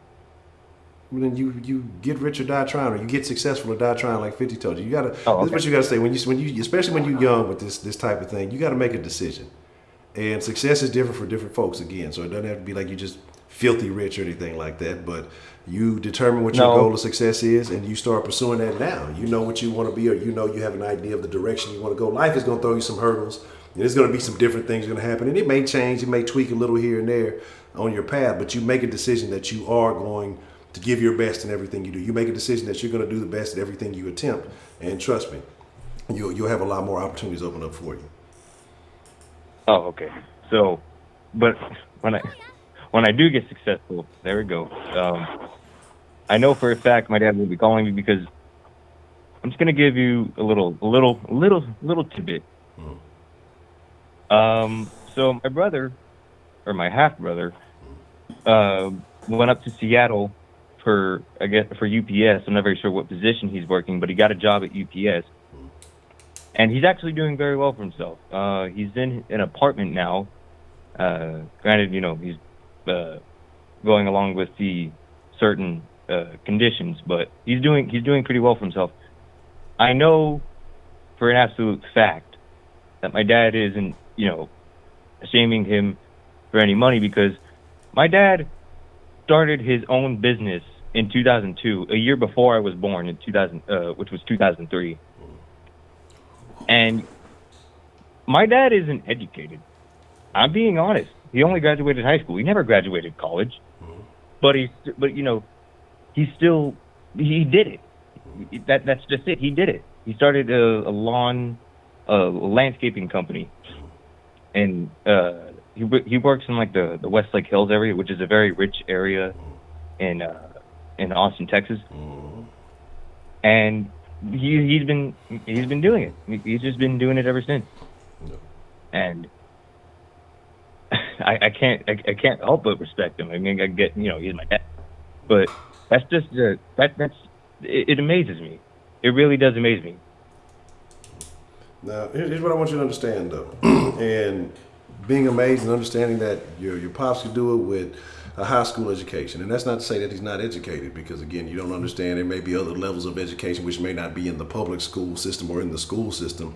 That's not to say that he's not educated in certain things. He may be educated in certain methods of landscaping that you're not going to get in the public school system. But if he started that in 2002, you have access to so much more information now at the palm of your hand or tip of your fingers, whatever you want to call it, than your pops had. So if you know that he can do it, you can do it. So, I'm not telling you not to go get a secondary education. I'm not going to tell you not to continue your education. But shit, it's motherfuckers who are making six-figure businesses while in college, while doing these things. So I'm telling you now, start mapping out your route, because I think that you're a unique individual. I think you got something special that I think you can do it, but you see it in front of you. Now just map it out, man. And I mean, that's all you got to do is execute. Yeah, and here's the thing, and I'm probably just stating the obvious, but he didn't go to college. Couldn't afford it.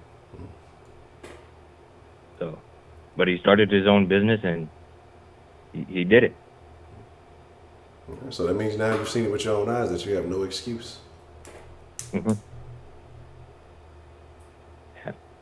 No excuses. All right. Something I meant to ask you. Gosh darn, I forgot. I'll think of it later. Either that or I'll send you a message on the gram or something. I forgot what it was I was going to ask you. Ah, damn it. I hate when you say that. But, Jason S. I sincerely want you to take that advice. Like, whether you may believe it or not, and sometimes self-doubt can be a thing. And I'm not saying that you doubt yourself, but you got to believe in it. And the words you use to describe your future are very important. So that's why I say it's kind of harped on the if versus the when thing. Things like that are very important, because you got to train yourself to think a certain way if you want to have that success. And again, the wording is important. But anything else that you would like to add to that? Aside from I believe in time travel, nope. Okay. And I also believe in aliens. Okay. That does not mean I'm gonna go raid Area 51. In fact, that's a joke. You'll be there. You'll be there. All right. I can already imagine you'll be standing next to Chuck Norris and Keanu Reeves, kicking aliens and shit. Already, Mr. Jason is. But I appreciate you calling in, man. All right. All right, you have a good one. All right. Yeah, y'all want to start up a Area 51 party? We can all go to Area 51. I'll meet y'all there. Y'all get there first. I'm gonna call y'all. Y'all let me know. I'm gonna come. Man, who all at Area 51? Who all over there? All right, I'm gonna be there in a minute. That's fucking funny. That's super funny.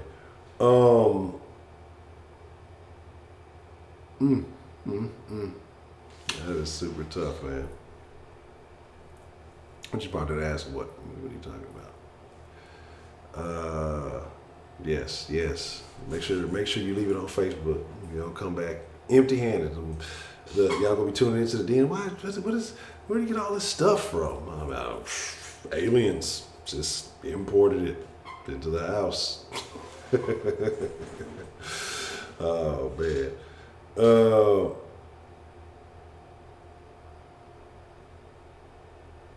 Damn. Oh yeah. Can you get a mixer? No. Maybe this weekend.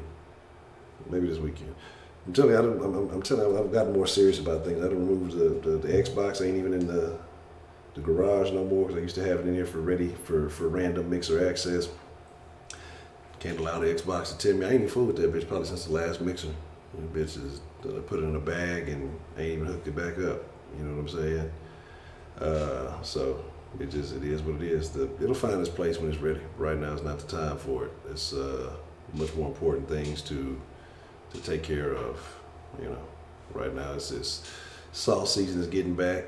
You know what I'm saying? I gotta get the didnt back on track. Like I said, my time has just been some other things going on throughout the day, but I should be back on track tomorrow. I saw that Future bodyguard video, and I don't know what to think of it because I saw some people talking about it. They were saying that that's just that clip of it, but they said, the bodyguard waxed like 7 niggas before old buddy caught him sleeping with the Rock. Like, and that's a whole different character of man. You know what I'm saying? And we'll get there. Yeah, there's a lot of things you can do with $50, Kenneth. Send me a message. We'll come up with some things. But if you're not blocked, I actually think I'm gonna block you on my main account for that nonsense. I'm still disappointed in you. I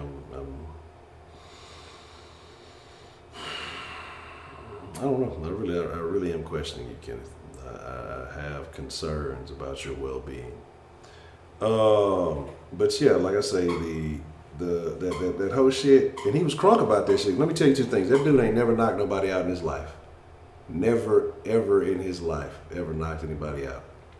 He had some shit in his hand, and then he snuck old buddy from behind, and he was crunk about that shit.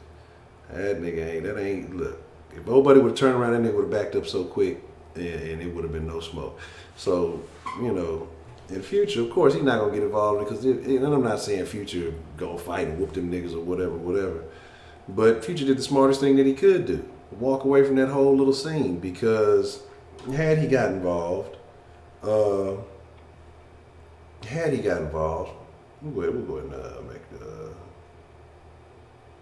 and make Jason the last call. That way we wind it down on time. I told you I'm finna I gotta get serious about the 2-hour mark. So I'm gonna do my little monologue, my in-show monologue. That's the smartest thing he could do, especially when you in a place like the UK and European countries and shit like that. Come on, that would be stupid. You know, them little niggas. Yeah, you on your home. Come on, nobody's afraid of British knights. Epilogue, Honcho log. You know, that loggerhead. Shout out to Miss. What Miss Soul better. But you know, that's the crazy stuff, man. That's the crazy shit. And speaking of ASAP, we're gonna come to that too. But you know, Future did the smartest thing he did. Go surround himself in an area with a lot of people. That way, if they would have came over there with all that nonsense and bullshit, then it would have been on them. It wouldn't have been a situation because he go up there. All he got to do is he hit 1 or 2 of them motherfuckers. Well, it's a lawsuit and jail time. It's everything else happening. So it's just, it is what it is. I saw you talking about the thing. What was the name? Jennifer or Jessica Yanev. I posted something in the Facebook group about that bullshit. And that's the motherfucker in Canada writing a whole bunch. Like, this is what I'm saying. Like these big media companies, like Twitter they'll cancel your account for saying some conservative shit. They cancel 2 people's accounts for criticizing this dude who claims that he's transgender or whatever. But all this dude does is an old grown ass man is writing about 10 and 12-year-old girl. Well, if I go into the bathrooms, will they be naked? Will they be topless? This motherfucker's filed a permit to have a party, but no guardians allowed. It's supposed to be a topless party for 12-year-olds and up. Discussing it, like, I really ain't want to get to because I was getting mad reading about shit. I posted a couple of images and some things. That's what that was, Miss Meat, that I was posting in the Facebook group. That's the disgusting shit that I'm talking about. And that's why I think a lot of people, because this particular party is pushing this idea, you know what I'm saying? They push this particular idea to allow these perverts to get into it. That's why I say, man, that's my bigger issue. Fuck all the other politics and shit like that. It's these perv policies that they pushing. You know what I'm saying? That's perfect timing on the arrow. Heidi is a racist. And I'm telling you, they trying their best to slide the fucking. They trying their best to slide the fucking the P onto the alphabet. Man, that is not my concern. It's unfortunate when anybody loses their life, but I'm not going to. I'm not counting how many trans bodies are dropping. My thing is this. When you start trying to force people into thinking a certain thing, I'm not saying go out and hate anybody. I'm not telling you to go bashing anybody. But let's call it is what it is. I'm not finna say, you know, you are, no, I haven't listened to, I don't know. Well, I haven't listened to A$AP Rocky since, what is it, whichever one he had the Pimp C sample on, or the Pimp C verse on. But my thing is this, so when people trying to tell you, oh, this is woman, this dude looked like fucking Dilbert. You know what I'm saying? And he's taking photos in a fucking little girl's restroom, in a girl's restroom. This motherfucker writing about fucking tampons and 12-year-olds and all his fucking tweets and shit. And people are criticizing him for his actions, but Twitter don't take that down. They'll take down the people who are talking about him. You know what I'm saying? And that's the fucking problem. That's the disgusting shit that's going on. You know what I'm saying? It's fucking disgusting. And that's what I say. That's why I agree with Dan, man. That's why I say, man, that's why I don't, you know, I'm happy about my situation. You know, my old lady and the little one, because I don't want to have any kids. If I can be a positive impact on the lives of the youth, awesome. That's what I want to do. But I couldn't, not in this day and age. I couldn't, because it's going to take one time. Body bags. I'm handing them out like fucking Halloween candy. It's all it would take. Look, man, the nonsense, man, I'm not with that dumb shit. You know, like, it's all jokes. I like to laugh. I like to laugh about everything. There's a few little issues that you're going to catch that's going to flip a switch that is going to be tough to flip back off. You feel me? And that's just kind of, that's just being real. And as I say, a lot of the shit that they push and they promote in this world, especially trying to teach these kids this dumb shit, putting it in these fucking kid shows, putting it in the fucking, just everything that's going on, man, is fucking disgusting. And I cannot fucking stand it. And so I'd rather not, you know, I'd rather not. Now, like I said, if times change and, you know, I fuck around, hit one of these power balls, I ain't gonna put my face out there. This is true, Heidi. And so I ain't gonna put my face out there. Cause I'm telling you, if I ever fuck around and hit the power ball, I'm telling you, the first thing I'm doing is calling up Mama Honcho. And I know I talked to all this shit, but let me tell you, my mom ain't never asked me for a thing, encouraged anything I've ever done in my life. And so the good, well, not the bad. She's always, she was never a fan of some of the negative shit. But I ain't never wanted, she's not a materialistic person. I guess that's kind of why I'm similar to that. And so I already know if I ever did something, I put my mom in a little bit, she would probably be mad if I bought her some old fancy shit. This is what I've been waiting on. She would probably be upset if I bought her some fancy ass shit. She'd be like, what am I supposed to do with this? I don't want to walk in this big ass house. I don't want to drive this car. I got too many buttons. Honcho, HTX, Instagram, and Twitter. Hit the like button, hit the subscribe button, share the videos, you know how YouTube be acting. didnt Show Live, Instagram, Twitter, Facebook, like the Facebook page. didnt Show Live at Gmail if you want to send an email. Monday through Friday, 1 p.m. Central Time, live every night, 7 days a week, 10 p.m. Central. Saturdays, Den Show podcast, we do them live, but if you can't watch, I take the streams and go back and I put the audio on the podcast. You want to go get this Honcho is my homie shirt, man, go to the Den Show shop, and there's a couple of other tees. And I'm gonna put some Scotty merch in there. I see some people been talking about Scotty need more love. You know, Scotty a whole ass nigga. I ain't even gonna get into that. But there's that. Streamlabs.com/the Den Show if you want to make a one-time donation to the channel. Shout out to Dan, the man, and Man K Sports TV. Sincerely appreciate the love y'all dropping digits in the den. Shout out to all the Patreon supporters. Goya, Stina Starry-Eye, James, Dan, Diana, Betty Spaghetti, Donald Trump, and Miss K Grace. I appreciate all of y'all for having long-term faith in this community as we continue to grow, as we continue to, you know, thrive. And like I say, I just like the vibe of this. You know, again, depending on the topic, sometimes we argue, sometimes we fuss fight. Just like families do. Sometimes it's about educating. Most of the time I think it's about educating and sharing opinions, whether we agree or disagree. Yeah, I'm going to do the pod on Saturday. And what I'll do is when I'll probably try to put together some easier to understand the gay reparations. Hey, look, man, look, tell me how the protocol goes. Look, I'm trying to get some of them too. Look, I got to do put the hair in the ponytail or something. I'm about to get some. But you know, the crazy stuff, Vesmo, yeah, send it to Vesmo. And you know, and shout out to everybody, man. I appreciate all of y'all, man. I appreciate all of y'all. Hachi is never wrong. I'm trying to think of the next thing. Oh. So I came up with this idea all by myself, no help at all from any other moderators. I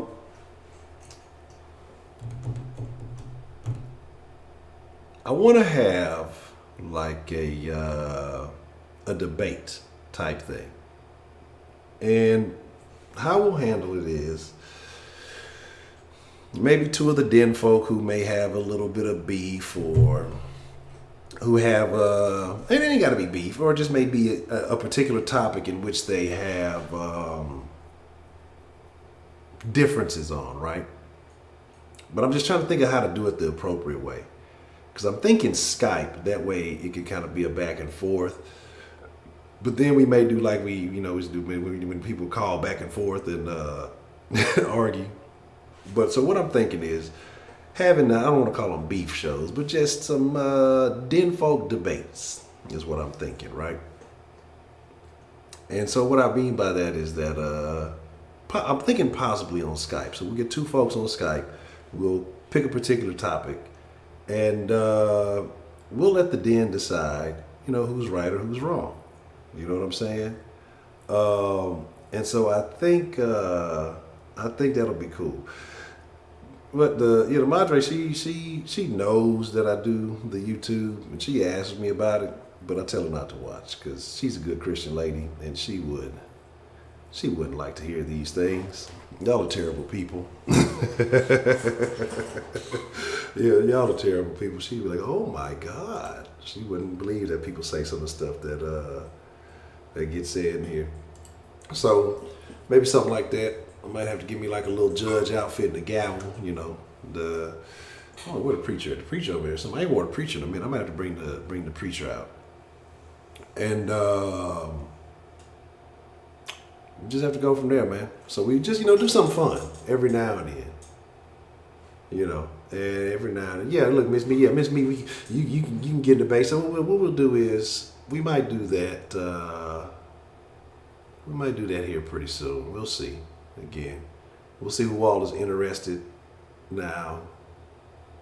And like I said, maybe via Skype, because unless I can do something different with this program, if I can figure out a way to get like a group call going or something, then we might do that. But if not, we'll probably have to do it via Skype, and then two people at a time. We can argue, debate, and people can call in and say why they feel such and such is right, or why they feel such and such is wrong. And I think it'll be very interesting. So, see, Kanisha always hates. Kanisha, you a hater. That Dallas funk is just getting on you and just spewing hate all over you. Nigga still Skype.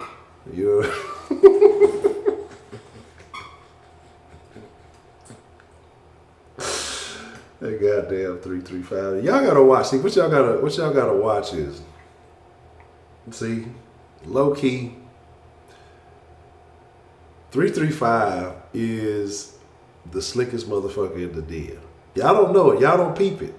Y'all don't peep it though. It don't matter. It ain't where you from. It's where you at. You ain't from ATL. It ain't. So my thing is.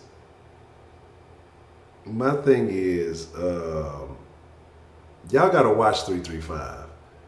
Yeah, it's just like he is very strategic. You know what I'm saying? Well, then you're gonna have to Skype it up, man. So like I say, it's you gotta watch 335. See, 335 is a sniper, so he has everything on record. So if you ever slip up, you know what I'm saying? If you ever slip up, 335 got something for your ass. Well, that shit was funny though. Where's the mute button? Destiny K, man, appreciate you coming through, man. Oh, Kenneth versus Roman. Roman gonna bust that ass. It wouldn't even be close, man. It wouldn't even be close. That might not be a bad idea though. So I'm thinking maybe we can pick a date for that. Maybe I don't know. Maybe making it a weekend thing or what. We'll figure it out though. But that's just an idea that has been presented to me by myself and only me, and no other moderator ever gave a suggestion of such. So I don't know. Look, you don't be trying to call him out. Let Roman get in here. Look out. That'll be interesting. Kenneth versus Roman. We'll come up with a few topics. I think that Roman gonna wash you, my dude. Ain't that your turn, my dude? You know why? Kenneth gonna get washed by Roman, my dude. Yeah, Brandon's slick. Now Brandon ain't got no beef with nobody. Brandon don't get no complaints. He just be chilling in the cut, make sure everything is everything is everything.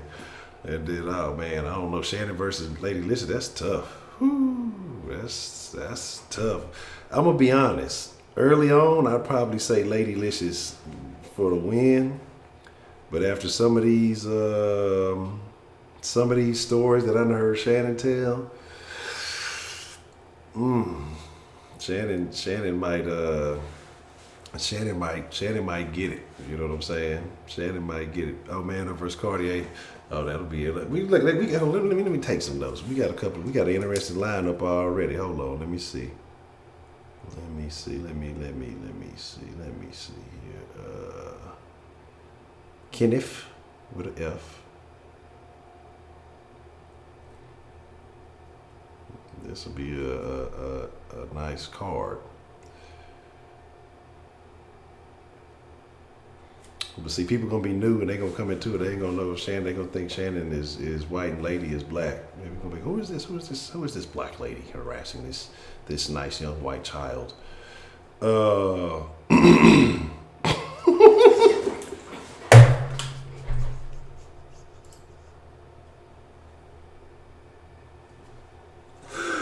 Fucking Professor Trill. Oh my God. I wasn't ready.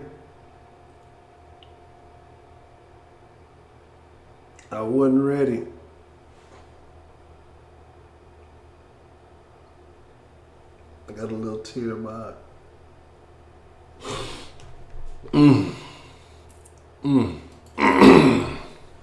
And with that, folks, I think it's time.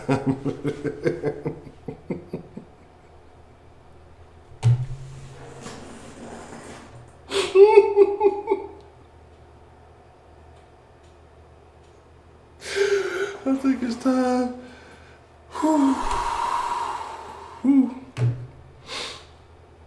Salute to the damn folk, man. Man. Hold on, let me see.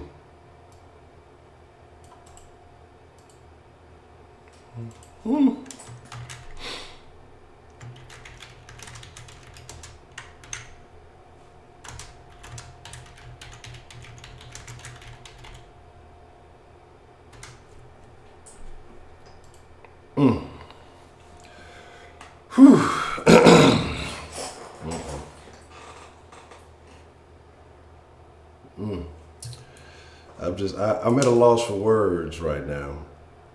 See, some of y'all don't quite understand the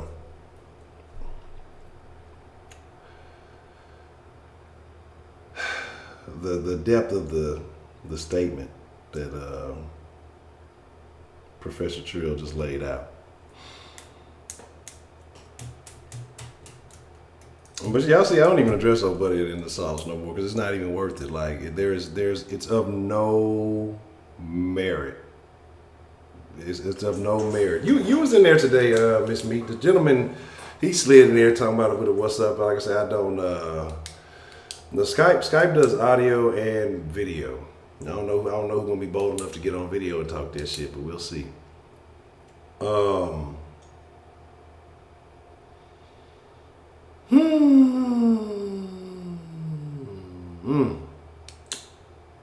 The thing was, because I was trying to get Miss Meat to answer a particular question, and then she was she's putting the usher on me. She was dancing around the question. Well, he's not relevant here. He's a particular entity that comes through Salt Sports, says ridiculous stuff, cannot justify anything he says, and just does not answer questions. Simple yes or no questions. Will not answer them. Will just start saying and doing some old extra type shit. So it's just, I don't even remember what it was last night. It was something. We was on there for like 40 minutes trying to get that conversation. So this is tough, man. Yeah, it's tough. I don't know. Was Miss Meat here when that happened? I don't know if Miss Meat was in the den when that happened. She may or may not have been. I think she might have came shortly after that.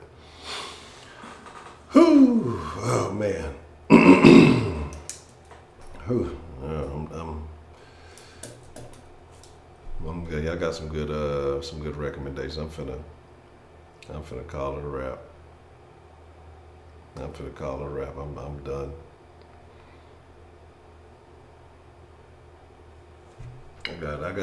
Like my brain stopped working. It's time to go to bed. Whew.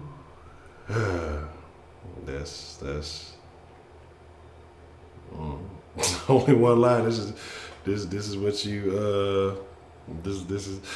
Whoa, wait. Now, not clowning Miss Me 37. Are we talking in third person, Angela? That's what I need to know. Is that what we doing? Are we talking in third person at this time? Are we Dwayne Johnson, the most electrifying man in sports entertainment? Interesting. Oh no, it's all good, man. It's just jokes. Y'all are great people. I'm for the slide. It's that time. I got to get up out of here, man. I appreciate all of y'all. I'm finna get some rest. I'm gonna be back at it in the morning. I mean, I got plenty of stories I got to catch up on that I gotta. I got plenty of stuff to come back. We were saying how you were not answering the question yesterday about. Because I was asking you something and you weren't answering it. And then the guy that we were talking about on the Salt Sports, he does the same thing. I don't remember. It was a bunch of questions. I really honestly don't remember the question though.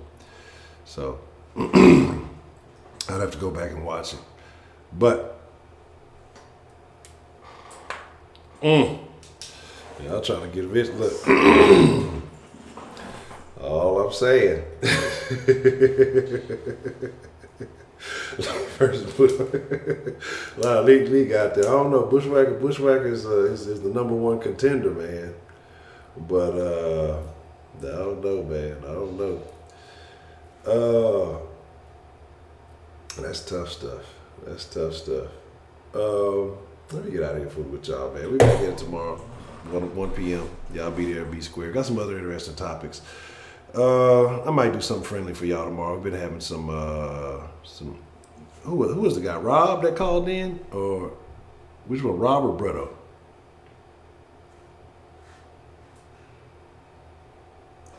Lee versus Brito? Oh.